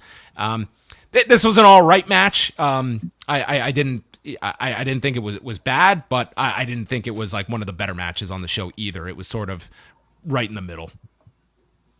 I thought the action was good. Crowd was certainly noticeably quieter for this one, and this, for me at least, was the point in the show where I was starting to feel a bit of that exhaustion. It was definitely a bit of a come down from the prior match as well, but the action was good. It was really nice to see Jamie Hayter sort of get that special reaction from this audience, and it played into the big sort of disappointing part of the match for her, leading into the Baker feud again, really well. I thought she received a pretty significant storyline moment coming out of this, but the rest of this just kind of felt like their way of, course correcting to get back to Storm versus probably Thunder Rosa at some point. Yeah, I thought this achieved the match was probably lost within the shuffle of everything else there, but I do think Jamie Hayter has been one of the best women in this company for quite a while, and the fact we're going to come out of this and you've got Toni Storm as champion who can have a story, but you've got another like women's non-title feud going on is good. I feel Britt's been completely lost since losing the title, and maybe this split with Jamie's been on the back burn because you just had the Wardlow MJF thing quite recently, which is quite similar. So I think it's a good thing, and this will hopefully give a kick up the butt to the women's division that it kind of needs, where we can have some bigger stories going on, and you can go right back to that Thunder Rosa Toni match as soon as Thunder's ready. I think that's the match that you eventually go to it. I do think the women's division's just been a little not as good as kind of where it was. I know Britt being champ was felt like it was such a pretty big deal, and then since then it's kind of been not as big. But I do think this could have been another opportunity to put the title on Jade, because she could be the interim and basically hold both. But then eventually she would have to lose a match, so I guess it doesn't work. But she's not ready. Yeah, I argue she's barely ready for the TBS championship, in my opinion. But they've managed to hide her well enough. But she has to be expected to be in the mix like this and to have the pretty consistent defenses at considerable lengths. And I think, to me, the jury's still out. I completely called Toni winning though, because when she came out, it was like Liv Morgan when she won the title a couple of months ago. Yeah. She was crying coming to the ring already rather than doing her like rock star stuff. So I was Barracuda. like, oh, Toni's winning. Look at her. She's emotional. Does anyone else think that her theme sounds exactly like Barracuda? Like, it has to be based on that song easily. Yeah, it's pretty obvious, I think. Yeah, it's great. They made the official announcement of Full Gear going to Newark, New Jersey on Saturday, November the 19th at the Prudential Center, and they'll do Rampage the night before in the same building in Newark. Are you guys going to be going to that one? It's tempting. We're about an 8-minute walk from the airport that takes us right to Newark, right by the Prudential Center. So, I don't know. We might do an all-nighter and come back. We're not doing Rampage. Not doing Rampage, baby. But well, there you have it. November 19th. Christian Cage against Jungle Boy, with Jungle Boy's mother and sister, who are my favorites whenever they're the best. They are in the front row and they're just staring a hole through Christian. The mother slaps Christian as he walks up to them. And then Jungle Boy comes out and Luchasaurus comes out of the heel tunnel and he choke slams Jungle Boy onto the steel part of the stage. And he chokeslammed him so damn hard. When his back was showing, it just had like the crate marks all over his back. It's like, dude, this guy was this choke slam looked like the most unpleasant thing in the world. Luchasaurus attacks security, brings Jungle Boy to the ring. His back is all marked up. Then he puts Jungle Boy through the timekeeper's table, and Jungle Boy is tossed into the ring. Aubrey Edwards goes over. Are you sure you want to do this match? It's like, no, don't let him do it. Like, do they have any cause for their safety at all here? But Jungle Boy's like, no, ring the bell. Cage spears him immediately. Jungle Boy kicks out, and then Christian hits the kill switch as he blows a kiss towards the Perrys in the front row and pins Jungle Boy in 24 seconds. So if you had Christian Cage in 24 seconds in your office pool for All Out, boom, you nailed it. Yeah, how wild is that? I mean, the story is going to go on and continue, and I'm sure it'll build for even longer to the time they finally have an actual match. But the swerve with Luchasaurus, I mean, it kind of explains now what they did with why he was just chilling with Christian and all that. And it's remember Marco. Okay. Remember what happened to Marco. Remember Marco. Yeah, exactly. I thought Marco was coming out the tunnel too, but it didn't happen. But this was shocking. That bastard Christian Cage just continues to be the ultimate heel. Yeah, I think this made it make more sense, because I wasn't a fan of Luchasaurus going back with Jungle Boy, because Luchasaurus did some quite dastardly things the 2 weeks he was with Christian Cage, and then he was like, "Oh no, I was just keeping an eye on him for you." I was like, "All right, well, maybe apologize to poor Brian Pillman there." Yeah. But I also a card this length, it needed a match to go this quick. So Yeah. you can do the proper kind of street fight or whatever as a big Dynamite main event down the road. This to me was way more effective than, let's say, I don't know, a 10-minute match plus Angle. This was all we would have remembered anyway. So I love this. Yeah. It was shocking. It was impactful, and saves the match for another time. I know, like, Brian Alvarez was like tweeting that he felt like Christian was injured because he was taped up, and the interactions with him were really minimal. I mean, that's we don't know anything about that yet, but maybe we will find out. Maybe there's something to that as well. But either way, I thought this was like a great outing for these three. I like how Christian has now a new problem solver, and it's not Tyson Tomko, but it's a dinosaur, and it makes sense. I love it. Maybe they'll shift the feud into Jungle Boy and Luchasaurus because Christian's injured. Yeah, prolong it. Yeah, there's ways you can go. Like this one did have a lot of build up to it, but I think ultimately it has the big payoff at the end. And quite honestly, on a show like this, I don't think your audience is going to be too upset that you do one match like this. I mean, it's like here we're looking at like way you were like hitting like the fatigue part, and there were like 5 matches to go. Like it was a long night, and I think sometimes this is like people are going to be open to this kind of a match layout, which is much more of an angle than it was a match. Marvez was with the Death Triangle and Best Friends, so they're setting up that we'll get a 6-man tag in Buffalo on Wednesday. And then Marvez just told the Lucha Brothers, you were robbed in the casino ladder match. And Phoenix, he basically had no words for this. And Pac says it's a little doggy barking up the wrong tree, referring to Orange Cassidy. And then the Best Friends and Cassidy put their hands in with Danhausen, and that was the end of that. So another match for Wednesday's show. Bryan Danielson and Chris Jericho with William Regal on commentary. So Jericho comes out at first to Judas, and then it switches to White Zombie. And then Bryan Danielson had the most unlikely entrance of the night when Elliot Taylor, who must have lost his shirt somewhere backstage, came out and performed Danielson's theme that he had talked about. Like he knew this guy.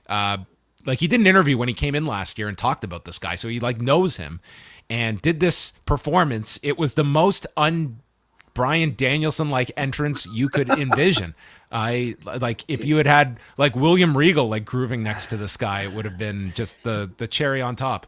Especially when the whole feud is wrestling versus sports entertainment. Yeah. And Jericho comes out with the wrestler's entrance. White Zombie, I'm rocking along. And Bryan Danielson brings out a Backstreet Boy MGK with his top off. It like I thought it was a goal. Pro wrestlers can enjoy music too. Well. So it felt really odd and very like who knew Bryan? Is this guy famous at all? No, you guys I've never know heard of this person at all. Who? What's his name? Elliot Friedman. Elliot Taylor. If it was Elliot Friedman, this would have been national news in Canada. Brandon from New Jersey is dying right now as he made that reference.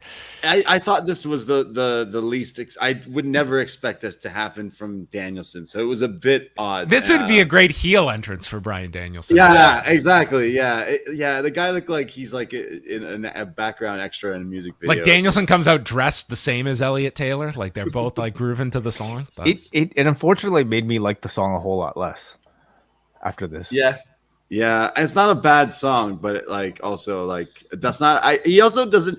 I know we're podcasters and stuff, but doesn't he? He looks like that wasn't what he looked like. Like when you heard that song, I thought it was a girl. I thought it was a girl. Yeah, I thought it was a girl. That's what I'm saying. Yeah, I was like, oh, that's what you look like. Okay, interesting. All right. What's wrong with a man having abs? There's nothing wrong with I don't know, but he could have put a shirt on. That's all I'm saying.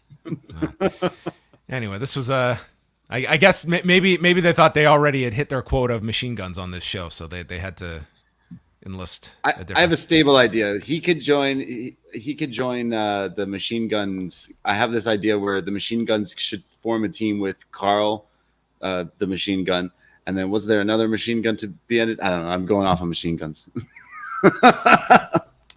So the match begins. Jericho's getting frustrated early on as Danielson is out wrestling him. Danielson, on the other hand, is like, do you want entertainment? And he starts doing like the Rick Rude like hip thrust to the audience. So I thought they were having like a really nice wrestling match, but it was also very clear like this audience, like this was not tailored for necessarily maximum crowd engagement, nor do I feel they were going to get it, because like this audience, I think they like this was not a dead crowd. I don't want to characterize it like that, but certainly there was a come down after the tag title match that I think extended into this one as well.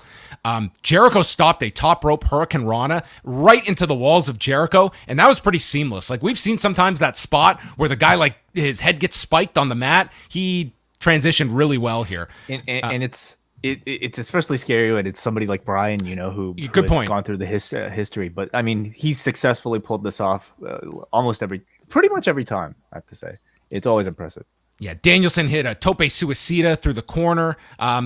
Got the knees up for a lion salt, and then goes for the label lock, but can't get the hands locked. And they go through these counters, ending with a tombstone from Jericho and a lion salt. And he sets up for the Judas effect, but is stopped with this barrage of kicks by Danielson, including one to the head. And he goes back to the label lock. He's got the arm torqued and centers himself in the ring. Then it's broken, and Jericho gets the walls. That's countered into the triangle, and then Danielson, it's broken.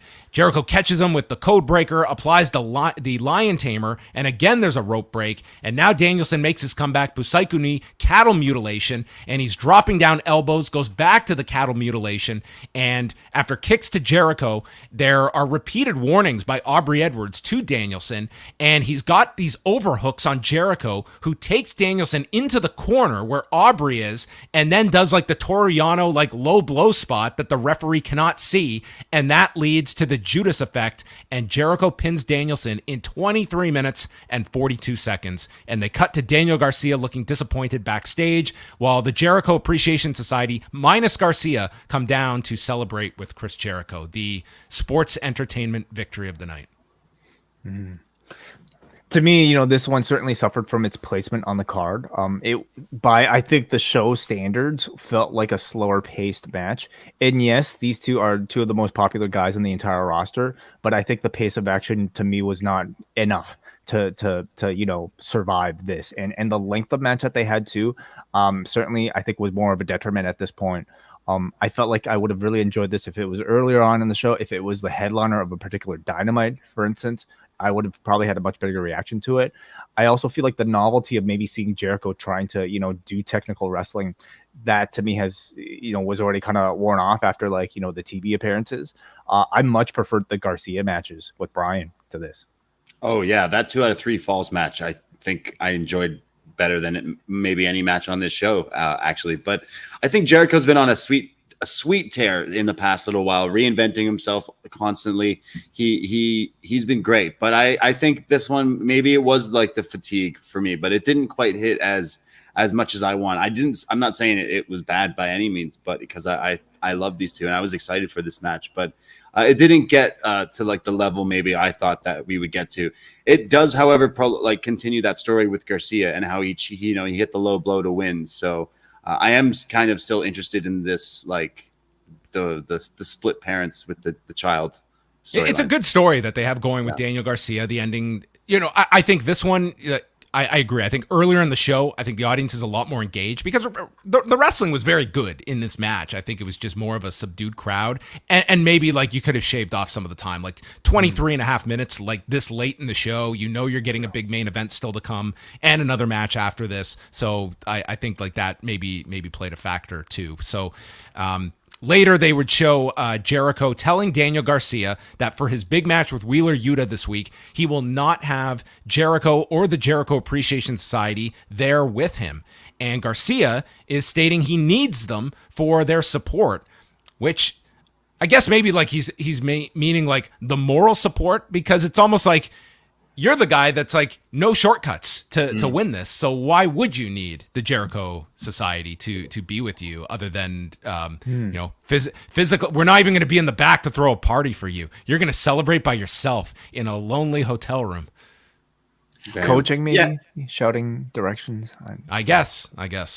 I do find Jericho's stories always go on way too long. And that's where not having this definitive win, it is a bit like, okay, are we? I just want to see Danielson doing other stuff and being like, he's my favorite, and I don't want to see him locked in this like 3-month feud with Jericho. I think But maybe do I think what we're getting to is Jericho and Garcia. I think that's the match for sure, that is kind of the what this is all building towards. Like, I don't need to know. I don't know if we need to revisit Jericho and Danielson again. Like, it's again, like outside of this like AAA mixed tag title thing, like they're very conservative when it comes to the rematches and just running stuff back. So I don't know for a lot of these if we're going to see that, because like to me, Jericho and Garcia is the match to do at some point. This is like Cobra Kai, because I think if Garcia in Buffalo beats Yuta Which can he get should. mad. Yeah, Yuta can get mad and be like, "Wow, like this guy's with us now," and then he deflects and goes over to join the Jericho Appreciation Society, and it's still this like sports center. Yeah, it's like Cobra Kai, the dojos and stuff. But yeah, I enjoyed this match more than most, though. It was actually one of my more favorite matches. I really on the like show. it still. Yeah. I like seeing Jericho, even at this stage in his career, doing different things like the like elbows and stuff that we don't really see from him. I'm enjoying Jericho this year in his match styles. Yeah, wrestling wise, like I like this. Like I thought it was like a nice match, and it was different from everything else on the show as well. Second from the top, it's the Sting spot with Darby Allin and Miro against the House of Black. And the House of Black are in face paint. They're out with Julia Hart. And we start with a very fast sequence with Darby with Matthews, and then Darby with Brody King. There's a code red that gets stopped by a kick from Malachi Black, and then they just beat down on Darby until Sting is tagged. And this turned the crowd around. They were here for Punk. They were here for scissoring, and they were here for Sting, because Sting was just so over. And it was like this crowd just lit up as Sting got involved in this match. He hit the Scorpion, or applied the Scorpion Deathlock onto Malachi, and then Matthews tries to kick him. He doesn't let go. Brody King kicks him. He doesn't let go of it. Then they both kick him. He's still holding on, and then eventually goes off balance as Malachi goes for the knee bar. Sting avoids Dante's Inferno, hits a Scorpion Death Drop, followed by Darby's Coffin Drop onto King, but Matthews makes the save. And then Miro sprints around the ring and runs right into a bat shot from Buddy Matthews, and Darby follows with a tope suicida. Malachi is left in the ring with Sting, and he's going for the Black Mass, but Sting stops him with his own Black Mist into the eyes of Malachi, and that leads to Darby using the Last Supper to pin Malachi Black in 12 minutes and 10 seconds. And then what many people live were noting is that Malachi, I guess as he was leaving, took a bow and blew a kiss to the crowd as he exited, and will obviously amplify speculation about what his future is. Interesting. This didn't connect with me. We've seen Sting in this part, and you kind of pointed it out, John. He's normally like second from top to kind of refresh, and you do some crazy. It's the New Jack match. Like it's like the party match. Yeah, I agree with you. To me, this was not like the Sting matches. To me, like most of them, not all of them, but most of them are pretty memorable. Like you can think, okay, that was that match. Like they're always a big part of the show. They always over deliver, and this was one to me that I don't think people will be remembering this one. It was just too long. It was there. Beating down the baby face, and at this stage in the show, you wanted to see Sting jump off shit, really. And with the 6 people involved, I was expecting something pretty wild and crazy here. And we just got a kind of standard match. And I think of all of Sting's AEW matches, this might have been my least favorite. I didn't think this worked at all. At least the Sting streak continues. The Sting streak so continues, that's good. Sure. But yeah, he should have jumped off something. I thought Miro was a total afterthought in this. Like it just felt like his story was thrown into this, and he was just another guy in the match. And if this was Malachi Black's last match, wouldn't Miro it make more sense for Miro to get that like closing spot? He's the one with the story. Well, again, we don't know what the status is with Malachi Black. Like in theory, sure, but who knows what is going on with him? Yeah, but I agree with you guys. Like I think if you were confident enough to put this second to last on the show, I was expecting this one to be as bonkers as the last time they had to do something like this. You know, brawl all around the arena, like just crazy. You know, somebody dives off of something and then big Sting spot. And this just felt a bit more like a standard wrestling match that again you had the talent for it. Like there's like look at the talent you've got here. Like this is like quite the 6-man that you could have put together. So yeah, this to me did not. This disappointed from expectations. And then we go to the main event with Jon Moxley and CM Punk. And Punk comes out. He's got a new shirt. We are Chicago, and he's in the long boys here for Chicago, white and blue with the flag of Chicago. I mean, this guy, like, there could not be a more bigger representative of the city than Punk here on this night. And then Moxley comes out with Regal. It's an incredible atmosphere. This crowd is like just ramped up for this match. Any downturn they took, they certainly warmed up in the Sting match, and then they were red hot for this main event. And I thought the atmosphere was just incredible for this main event. Punk puts out his leg at the beginning, daring Moxley to go after it. Moxley's just giving him the middle fingers, and the crowd is just on Moxley when he's landing elbows, and he's just showering in these boos and playing them up really big. He totally understood what his role was here in Chicago against the hometown guy. Punk ends up landing a roundhouse kick, hits the step-up knees, and calls for the GTS, hits it.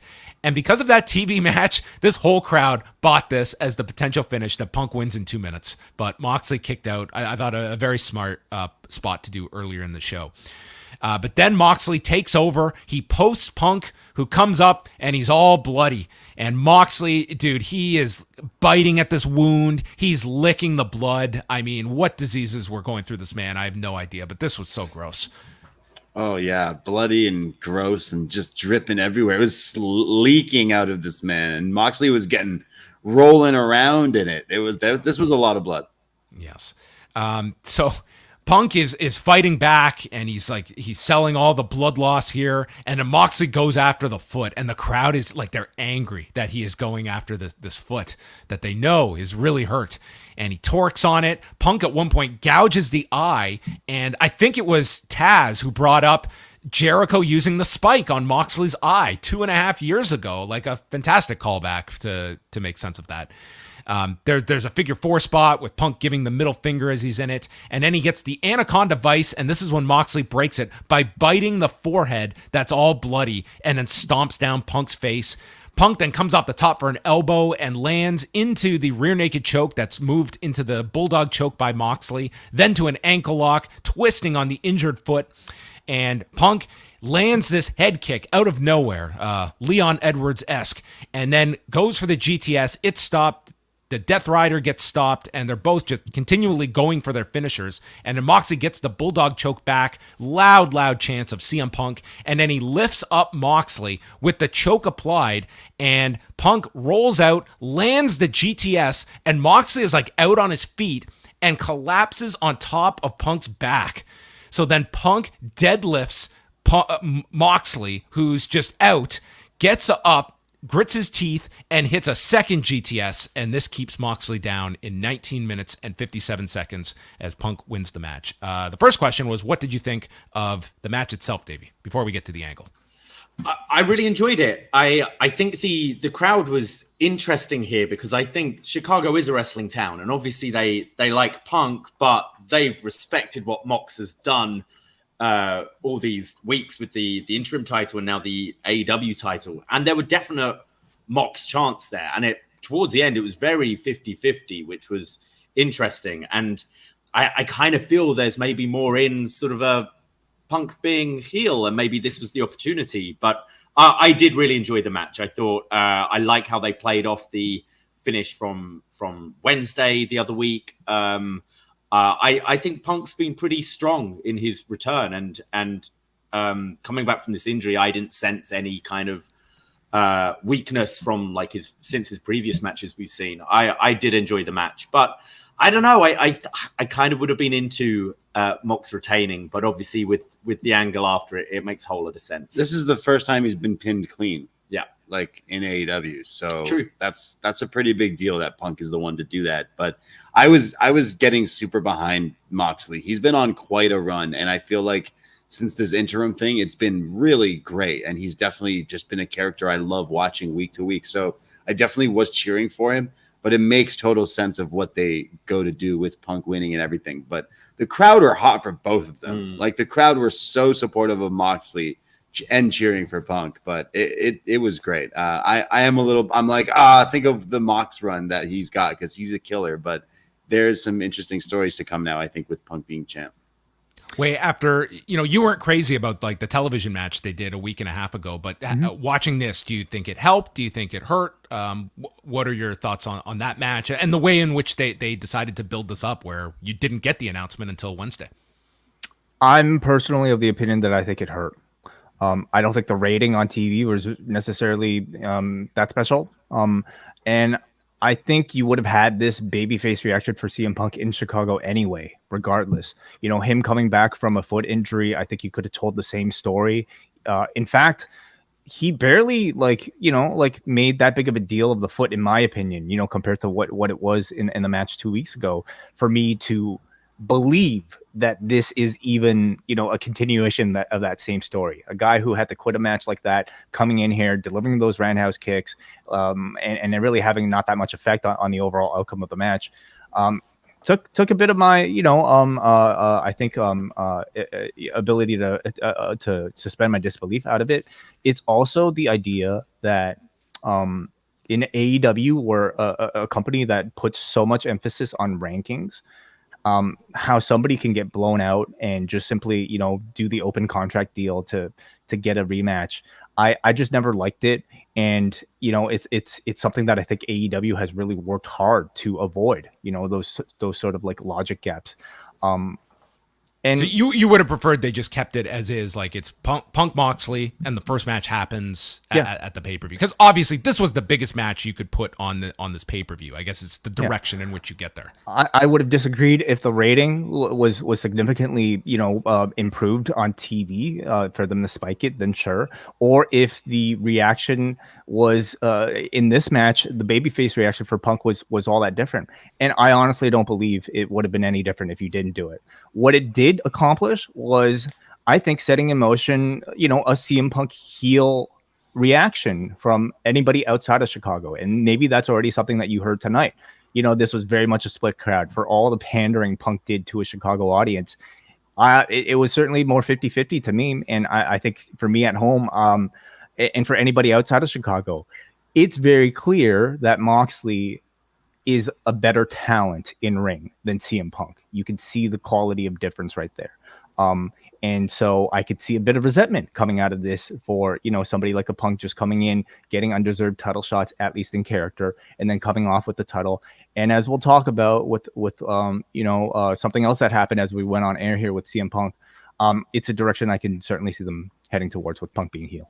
Yeah, we'll wrap this up and then we'll go over some of the press conference notes. But I thought the atmosphere was fantastic. I thought the main event really delivered. I enjoyed this quite a lot.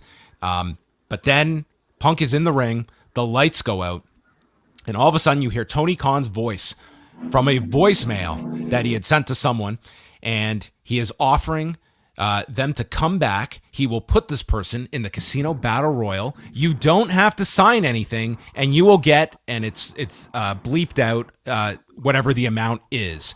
And then they cut to ROH footage of CM Punk cutting the greatest trick the devil ever played promo, and then the Joker from earlier in the night unmasks on screen, and it is MJF who states, he is the devil, or I am the devil himself. And then the music plays and the place erupts for MJF, who walks out, and Punk is holding the title belt up in the ring. The whole arena is chanting MJF, and he makes the signal for the title belt, gives the middle finger to the audience, and Excalibur says, "We'll find out more on Dynamite." Because it's also going to be Daniel Garcia taking on Wheeler Yuta. Plus, we're going to have a trios match. It's going to be the Best Friends and Orange Cassidy taking on Death Triangle. And that's how the show ended. I thought a great angle to go off the show with, your most newsworthy angle to do. What the next major title program is going to be. And I thought it was a strong end to the show. Like it ties up this story, and it gives you that direction. I feel as well, if you want to do that heel turn with Punk, like having MJF cheered in Chicago, like the last image is Punk holding the title with his hometown Chicago going MJF, MJF. Yeah. It's great, like fuel moving forwards. But yeah, I'm glad MJF's back. He's one of the best to me, and I think he's been missed. Yeah, I really liked his intro video. It was something creative. I like the fact that we started the pay-per-view with this like mystery that like you kind of could figure it out. It was him, and then obviously the big reveal. But I think it was very creative, and the Rolling Stones, even though he came out to his actual music the second time. He even did his usual entrance. Like I mean, it was very obvious to. It was an interesting way to like, you know, create a show long narrative on a pay-per-view, which I don't think you often see, but you know, delivered a satisfying conclusion. Unfortunately, like I think this firmly like ends any sort of like worked shoot believability that we might have still been able to hang on to with MJF and whatever was going on with him. It is now firmly storyline, and at some point, whenever he was going to return and you're building to a wrestling match, that had to end anyway. So I'm not really too upset about it.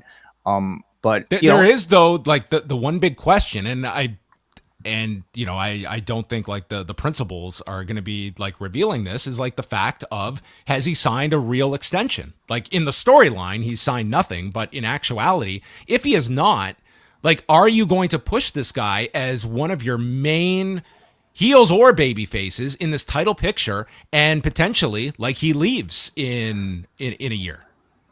John, I think the answer is yes. Because even I think it would be crazy not to have that extension signed. Sure, but even if he does leave, your job is to make as much money as you can off of him until he does go. And if he will leave eventually anyway, if he is going to. But at the same time, do you like throw away all this great kind of like buzz about him because you don't want to push a guy that might just ultimately be taken by the competition? I think you make as much money out of him as you can.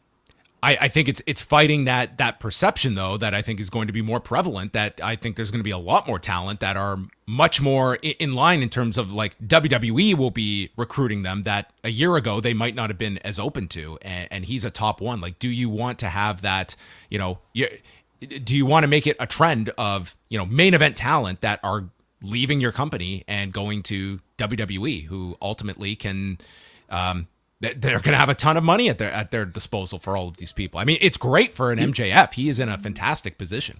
I also don't think you should be in the sort of like business of like stopping people from reaching their stardom, you know. And I think the trick, if he is going to leave, is to try to give his values to somebody else. And we can also mention he's going to now be associated with Stokely Hathaway, who had managed him in the Indies, right? And presumably is going to be the leader of this brand new faction with Morrissey. The Lee Moriarty, the Gun Club, and I feel like Morrissey. Yeah, Morrissey's is replacing Wardlow now. Like he'll be his new big man, which does have the connection from like the Wardlow setup when he brought Morrissey in the first time a couple of months ago. So true. There's that as well. I like this story. I like the storyline, and I would be interested to see if you could even flip MJF to be a good guy and Punk to be the heel, but. I think he's going to be a babyface on Wednesday when he comes out. If he's on the show on Wednesday, which I think you'd want to have him be the main focus on Wednesday with a big promo. I think he's going to be received as a babyface. But will the faction be a babyface faction though? They're all heel. Oh, true. Yeah, true. I'm just saying that he walks out on Wednesday. That's a babyface reaction. So I mean, it's not going to take a lot, I think, for him to turn the crowd, but I think that will be the natural reaction that they have. Just quick thoughts overall on the pay-per-view. I thought there were three just spectacular matches with the main event, the tag title match, which was not one I was expecting going in, and my match of the night was the trios match, though. But those three matches I thought were stellar. Mm-hmm. Yeah. Yeah, I enjoyed the pay-per-view. I'd say on the lower side of some of the AEW pay-per-views, more of a thumbs in the middle with me, with some excellent stuff in there. And coming off of watching kind of Clash of the Castle yesterday, which I might have enjoyed more, just being that condensed kind of takeover format of just 6 matches, all kind of delivering. I think, obviously, nothing probably touched that trios match today, but there is too much is too much at times. Mm-hmm. Yeah, it's long. They're long shows, and this one suffered from it for sure. Yeah, if you gave me like a 5-match show with Punk versus Moxley, the trios tournament final, you know, I think even like the interim women's championship 4-way deserved to be on that. And then you know, some of the angle matches fine, but like you throwing Ishii versus Kingston in that, like we might be talking about, you know, a continued stretch of like one of the like high bar level AEW pay-per-views that's out there. But to me, it's not even a question now. Like the bloated nature of these shows, the extended runtime of these shows is more detriment than positive. And I think you saw it in the result of some of these crowd reactions and my overall opinion of the show. It's listening to like an album that's like full of too much filler and only a few great singles. I'm not going to look back as fondly on the entire experience, but there were some select matches in there that were absolutely fantastic. All right, let's talk a bit about this press conference after, because afterwards, CM Punk made his way to speak with the media and seemed to be pretty pissed off. And this is from Andrew Thompson's report up on the site. Do you actually guys want to listen to it? Yeah, let's just if we can play it, let's play the clip.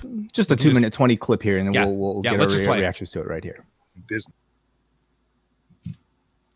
All right, that was CM Punk's comments afterwards, and there will. I'm sure there will be the contingent tomorrow. That's man, what a work. They're building something up. I think people can read between the lines at a certain point, because it gets comical at some points of like the inability for people to grasp like real issues that arise out of this. But nonetheless, do you have any reaction? I mean, it's kind of self-explanatory, but obviously this was a unique place to voice this, but obviously felt the need to. Which listen, if he was wrongly accused of this, like I understand that anger when he's being accused of something publicly that if he had nothing to do with, you are going to want to defend yourself. It is the nature of professional wrestling and professional wrestling fans to question everything that they hear, especially when it's involving other professional wrestlers talking about other professional wrestlers. Hearing the conviction in his voice, hearing maybe the parties being brought up, such as Colt Cabana's mother, I can pretty confidently say I don't see him working with Colt Cabana in a professional wrestling fictitious fashion anytime soon. I won't necessarily rule out a program with like Hangman Page down the line, but maybe to me, Punk might just be either that convincing of a speaker for me to truly believe in his words, but I'm leaning towards like, hey, like this is a guy who clearly has a lot on his mind and just simply wanted to get it out there once this live microphone was in front of him. It's certainly interesting, and if the idea is to get people to stop talking, I mean, this will do anything but. Really, we're going to be talking about this for the whole week, I'm sure. What's the exact, like he sounds really upset. What's the thing that Hangman said like on TV that got him so? It's workers' rights. You talk a lot about workers' rights, but we don't see evidence of that or something along those lines. And it was calling Punk out when he was not available. Got you. Yeah. He sounds pretty angry. It's not like I'm with you, Wei. Like you definitely, I don't see this as like a work or anything. But it's like you're talking about EVPs. So Kenny, the Bucks, Hangman. These are all top guys. You're the champion of this company, and you would expect This is the top star at some point. Yeah, this is like the top star sitting down in front of like media, and this clip will circulate everywhere. And if you wanted to downplay like the talk of like your chaos in your locker room, you have now amplified it to an unimaginable degree than it was 3 hours ago. Like it looks like here is your top star that is coming out, and listen, the EVPs that couldn't run a target. Like this is some people will just take this as like nothing serious, but I think it really does just kind of amplify all that's existed over these last few weeks, where like this has been such a focus of all of this. Like this just sounds like anarchy in your locker room that is now just spilling out into the public, and you're just getting guys that are coming out here and just knocking each other. And I don't think any of this is in the direction of business at all. This is all just this just sounds like venting, and I think it's pro wrestling. You can always turn it into business. You can at some point, but I don't feel we are at that point right now. Well, what's interesting is like this comes in the midst of like them rekindling this MJF CM Punk deal, and it makes me wonder. I wonder how the audience will kind of react to this, whether or not like this further fans sort of like the negative reaction that people have starting to build towards CM Punk, or if people are going to continue to be on his side. I'm probably of the opinion that like fans at this point are more likely to not want to cheer for Punk and be on the side of Cole Cabana or like the Bucks and Kenny, for instance. And how does that affect this MJF storyline, where I still feel like it's relatively clear that it's MJF going in as a heel versus Punk as a babyface?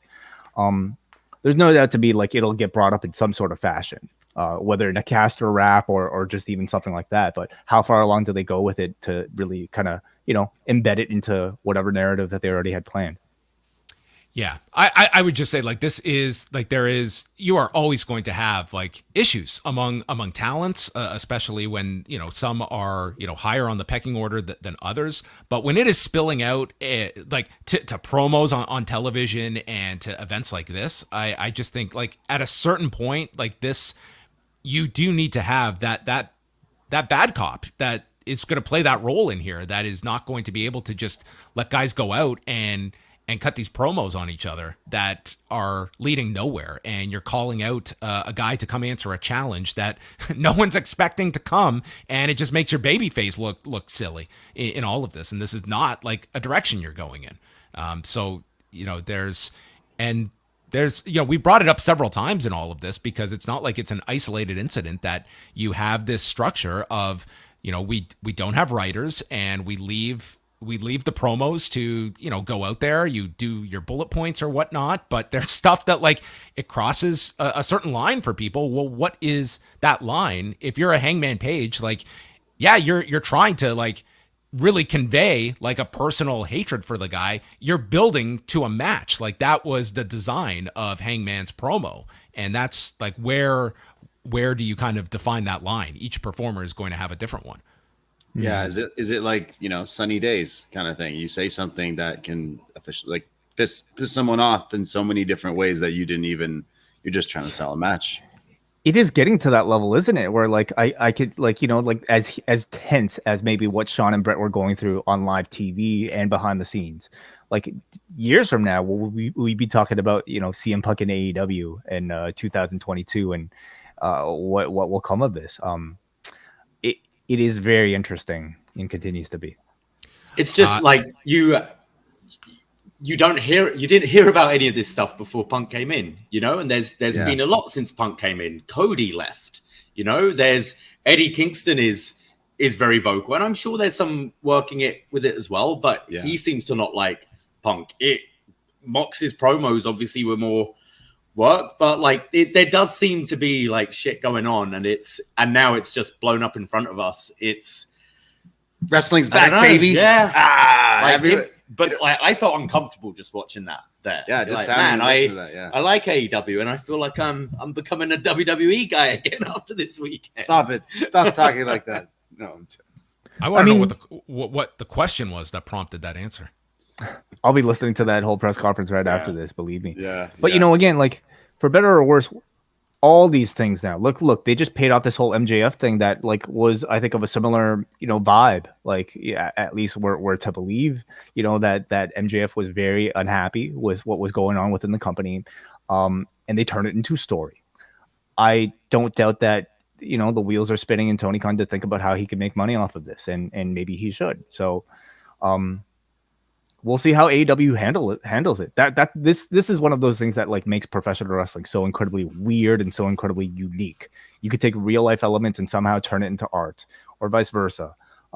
So it could be a potential sort of like avenue to create something exciting for AEW. I don't want to spend too much time on Worlds Collide because we really run up the clock Fuck here. it. Yeah, now let's talk about Doudrop and Nikki ASH. Talk about the real wrestling show of the week of today. I mean, yeah. Damn.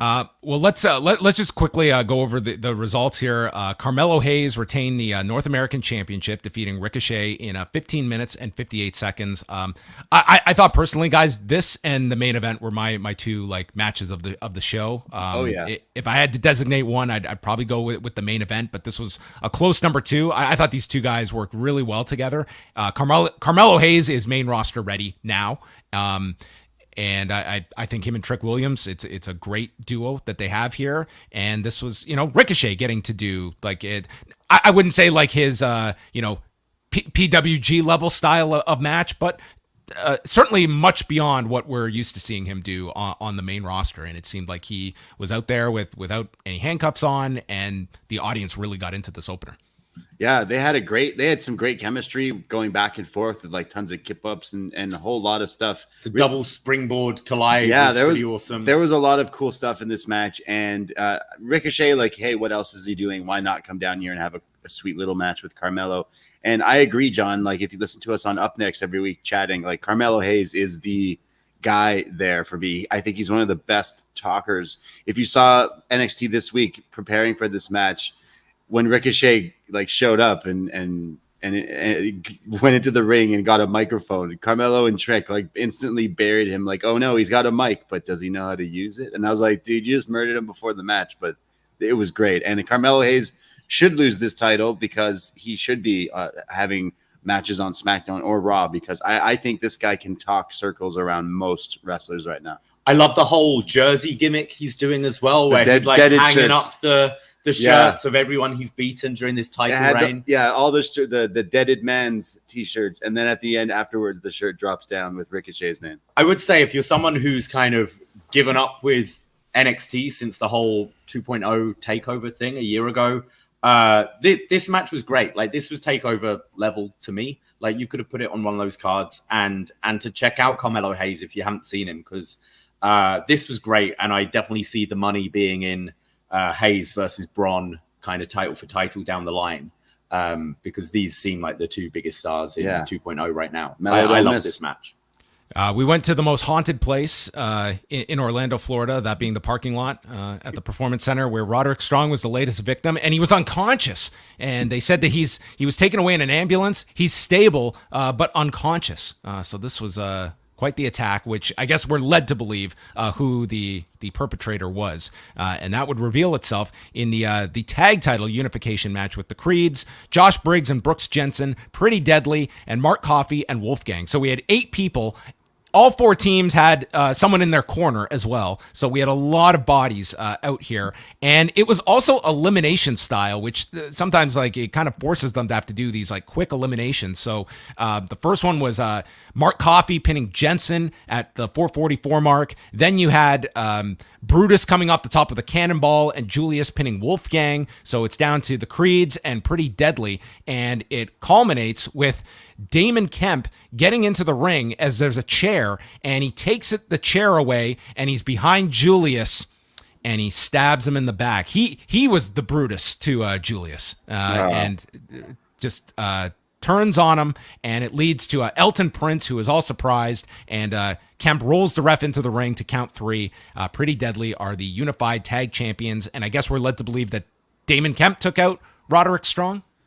Yeah, I mean, he uses Roddy's backbreaker as the move that he hits, so it's kind of weird that you do that if you beat him up. But yeah, we're led to believe that it wasn't Roddy the whole time that was the inside, like, breaking the diamond mine down. It was Kemp secretly. I guess he's the real mole here, because kind of a shocker. He's been very impressive for people who may not have like watched a lot of him lately, but like he's picked up this pretty good. And I mean, with wrestling background, being like he's Gable Stevenson's brother, right? Yes. Yeah, like the wrestling there is really been great. So the Diamond Mine storyline like continues now. They always have something issues going on with them. So I assume that's what was on Roddy's phone, was proof that Damon Kemp was chatting to the D'Angelo family. Oh, right. Right. Oh, is he Italian? And then he was trying again today to show him and got beaten up. Wow, that could have been it. Yeah. I thought the tag match was fun. I love the Creed brothers. I think they're just fantastic. And I've been enjoying this Diamond Mine story. Pretty Deadly in ring. Don't really do it for me. Yes, boy. But I do enjoy the characters. So I kind of understand putting the title back on them.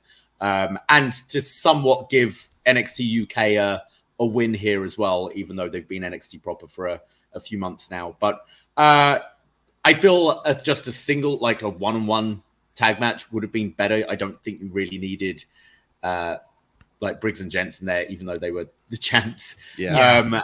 And like just Creeds versus Pretty Deadly probably would have made more sense. We love the Brutus bomb where he does like a cannonball. He usually does it to the outside, but this time Julius had someone up on his shoulders, so it was like a Brutus cannonball doomsday device, which was pretty sweet. Doomsday device or something, yeah. So there's a joke somewhere there, but yeah, it was pretty sweet.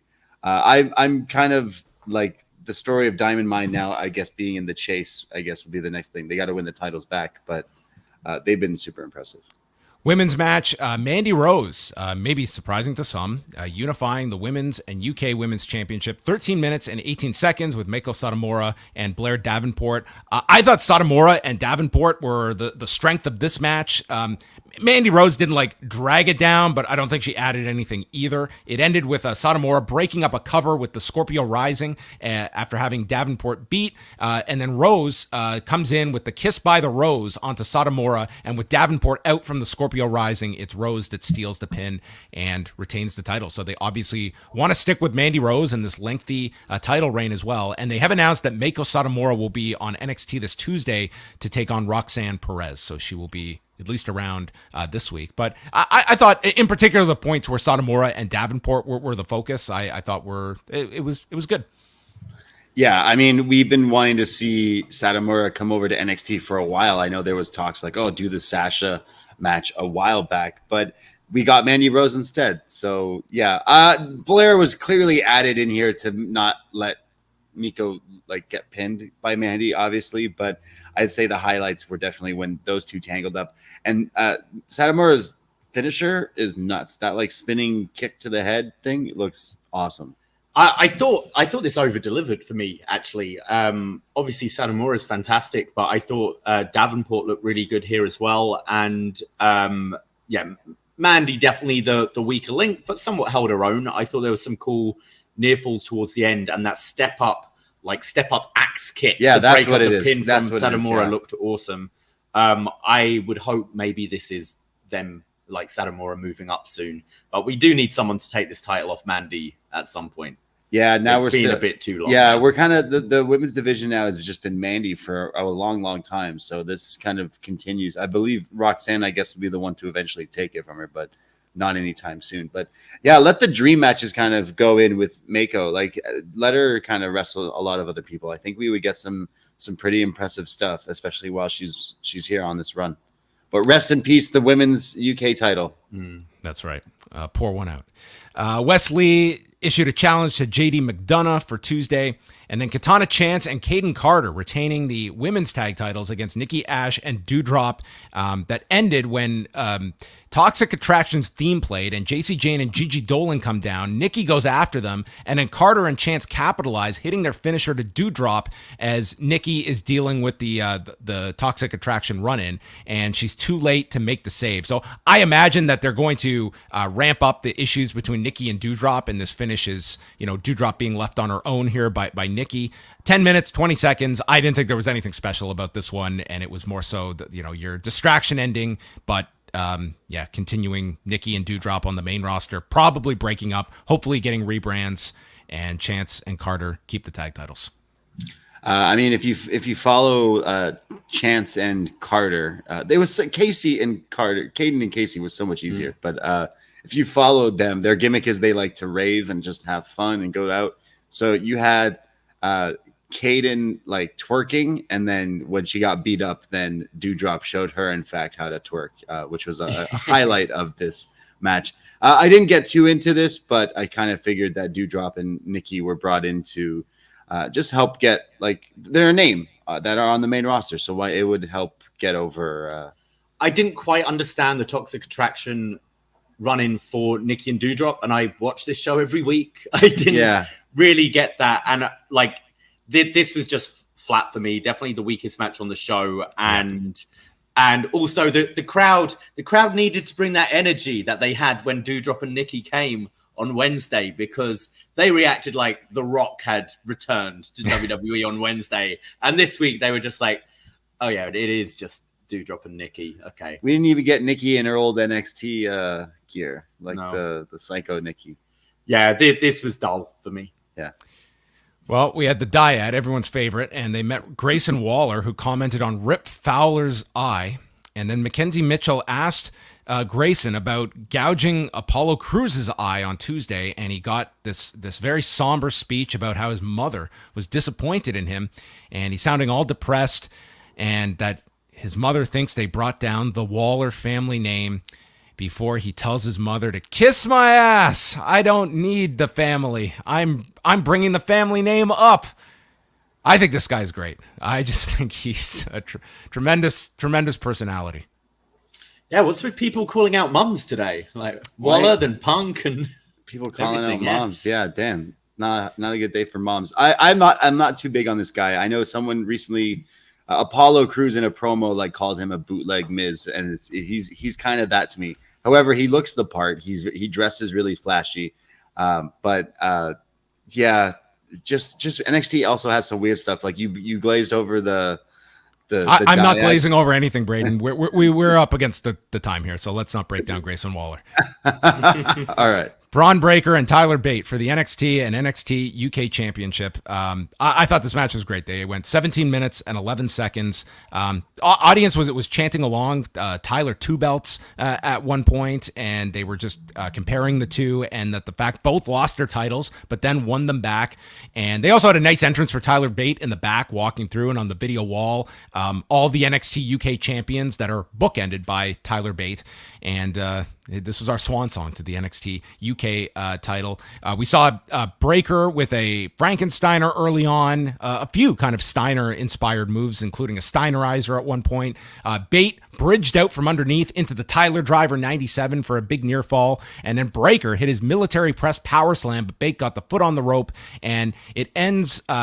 Bate had landed on the shoulders and kind of stumbles his way into a victory roll and then bounces off the top rope using his shoulders and gets met with a spear, and Breaker pins him in 17 minutes and 11 seconds. I'm continually impressed with Braun Breaker in these big like main event situations, and for Tyler Bate, it's certainly a better spotlight for him than NXT UK being on this brand for the time being, which I think you could assume he sticks around it.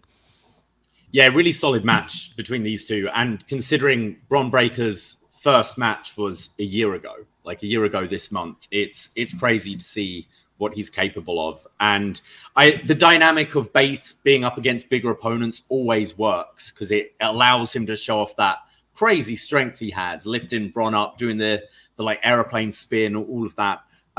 Yeah, I thought this like deserved the main event slot, definitely delivered for me.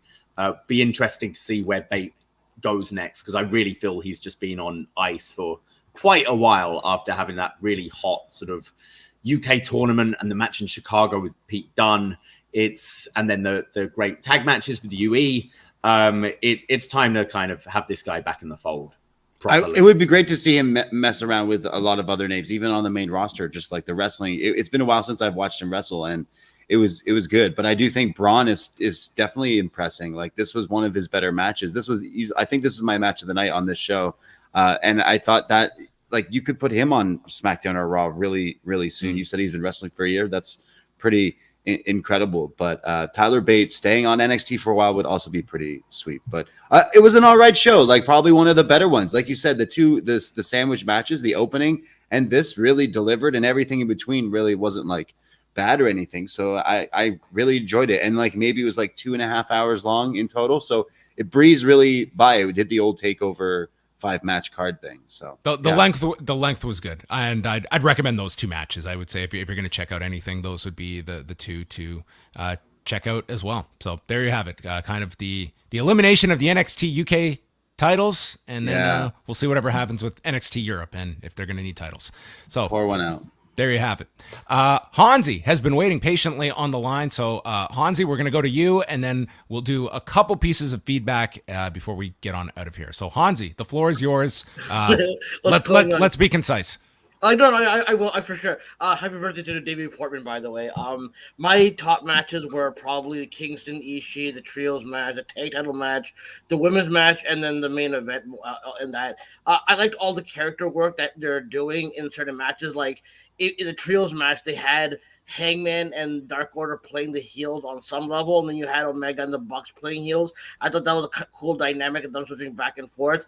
And I agree. I think Swerve and Keith Lee got a really good heel reaction. I think they were so used to booing them that they didn't even want them to like be good guys again. That's how good it was. And I gotta say, like, I wrote in the super chat way that the MJF thing with the ladder match, and then Paul, you made a good point. Like, if you're gonna have MJF return, have it in a shoot way. And I'm like, yeah, you know what? That is kind of stupid. Why'd you put MJF in a ladder match? And I think they should have done it in a shoot way. I think the ladder match was a waste of time, in my personal opinion. I've seen enough of them.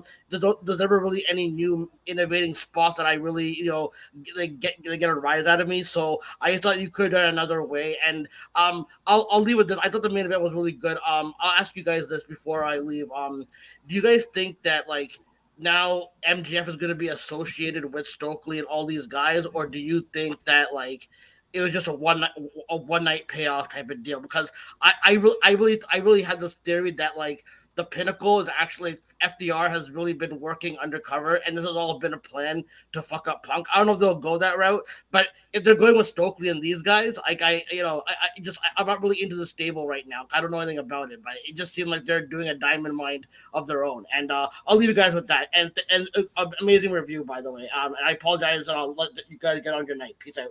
No, thanks a lot, Hansi. I appreciate it. Shout out Hansi. No, I think that's the group that MJF is attached to, and you try to accomplish several goals here. It's like it's MJF coming back with a big angle with Punk, but also get some of these guys, screen time. Like you've isolated some of your, other talent to hopefully attach at the hip of MJF, and quite honestly, hopefully it goes a bit better than the Pinnacle, which I think was sort of like all over the place, and it was a group 1 week, and then you forgot about them, and I don't know if it really, I don't think it reached its potential, and it had a lot of it when they introduced the group. So there you have it. Yeah. Wei, we can't hear you. Sorry about that, guys. A lot going on behind the scenes. I just wanted to go to one super chat here. This comes to us from Jared Black, who sends $2.99 Australian dollars just to say, "Scissor me, Daddy Ting." Yes. Hey. Yes. So there you go. Also want to give a few shout outs to, again, we are now hosting the Post Wrestling Cafe YouTube version that's live right now. So I want to give a shout out to Matthew RVC, who is our latest member. Also, Hannes Headloff, Ben Moxham, Hernes de la Cruz, Matt Reichiel, Devin Clark, Nate Milton, Dickie Bird, and Armaniel Flanagan. Thank you for being the very first members of the YouTube version of the Post Wrestling Cafe.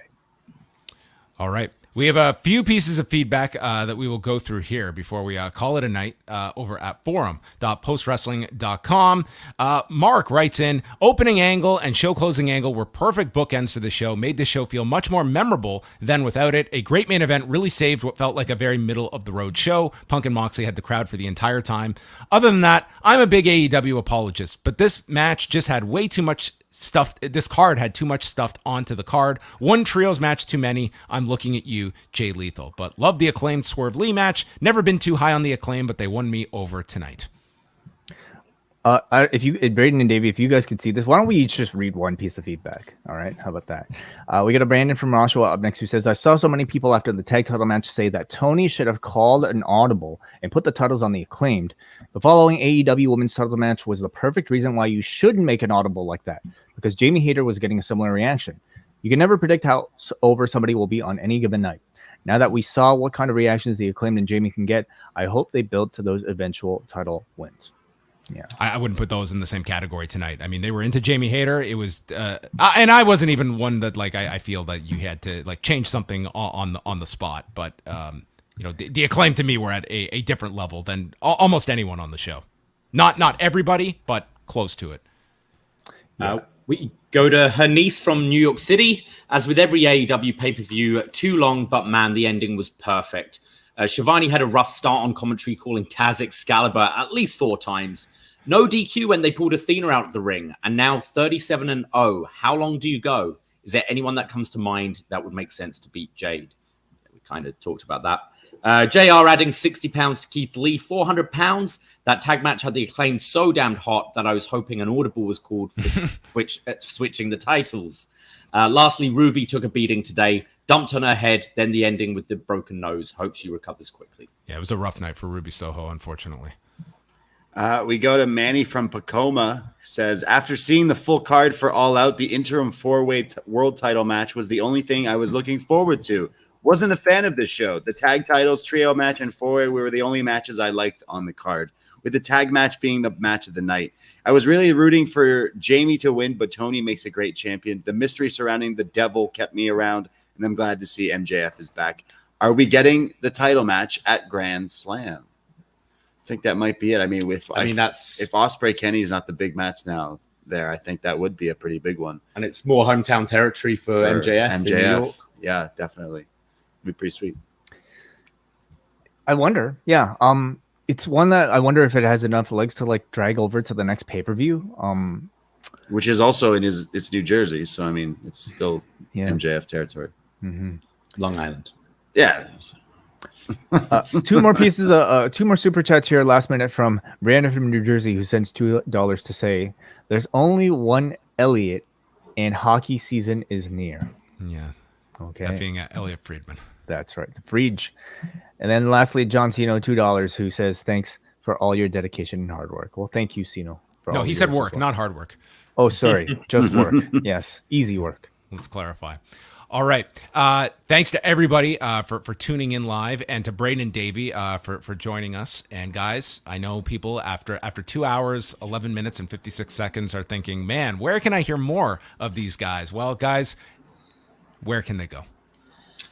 You can find us on Twitter and Instagram at Up Next Podcast. We do a live NXT and AEW show every Tuesday and Wednesday night. Just search for Up Next wherever you find your podcasts. Yeah. We also have a Patreon, patreon.com/upnext. For $5, you get access to like almost 500 podcasts in our catalog. For Danielson and Jericho for this show, we looked back on an episode of Was Next, where we looked back at the first ever episode of NXT, which features the first time those two ever wrestled, which was pretty sweet. So that was an episode we did. We do lots of retro pay-per-view reviews, WWF, WCW, ECW, and we do movie reviews as well. So we have a ton of fun, and John and Way have both shown up on many of shows. So go check us out. It's only $5 and you get so many podcasts, and we love to podcast, and we love to podcast with the true pillars of post wrestling. These two legendary guys. Congrats to you, Wei Ting. We love you, and it was so much fun to chat with both of you about a really long day of wrestling. Holy cow. I'm wrestled out,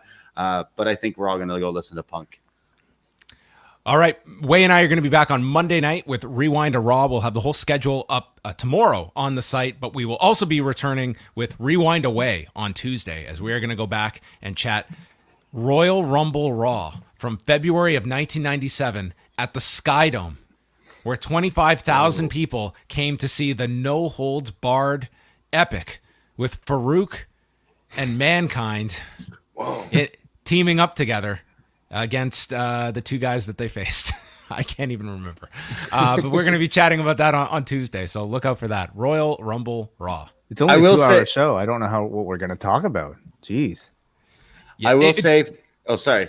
No, go ahead. No. I was just going to say also, I mean, we have an AEW show that you guys are going to be going to, and we're going to be going to as well. That's right. In Buffalo this week. So that's right. We're all going to Buffalo, not together, but we are all going to be at the Dynamite in Buffalo. So yes, we will be on our respective feeds chatting about that show as well. So we will look out for you guys in Buffalo.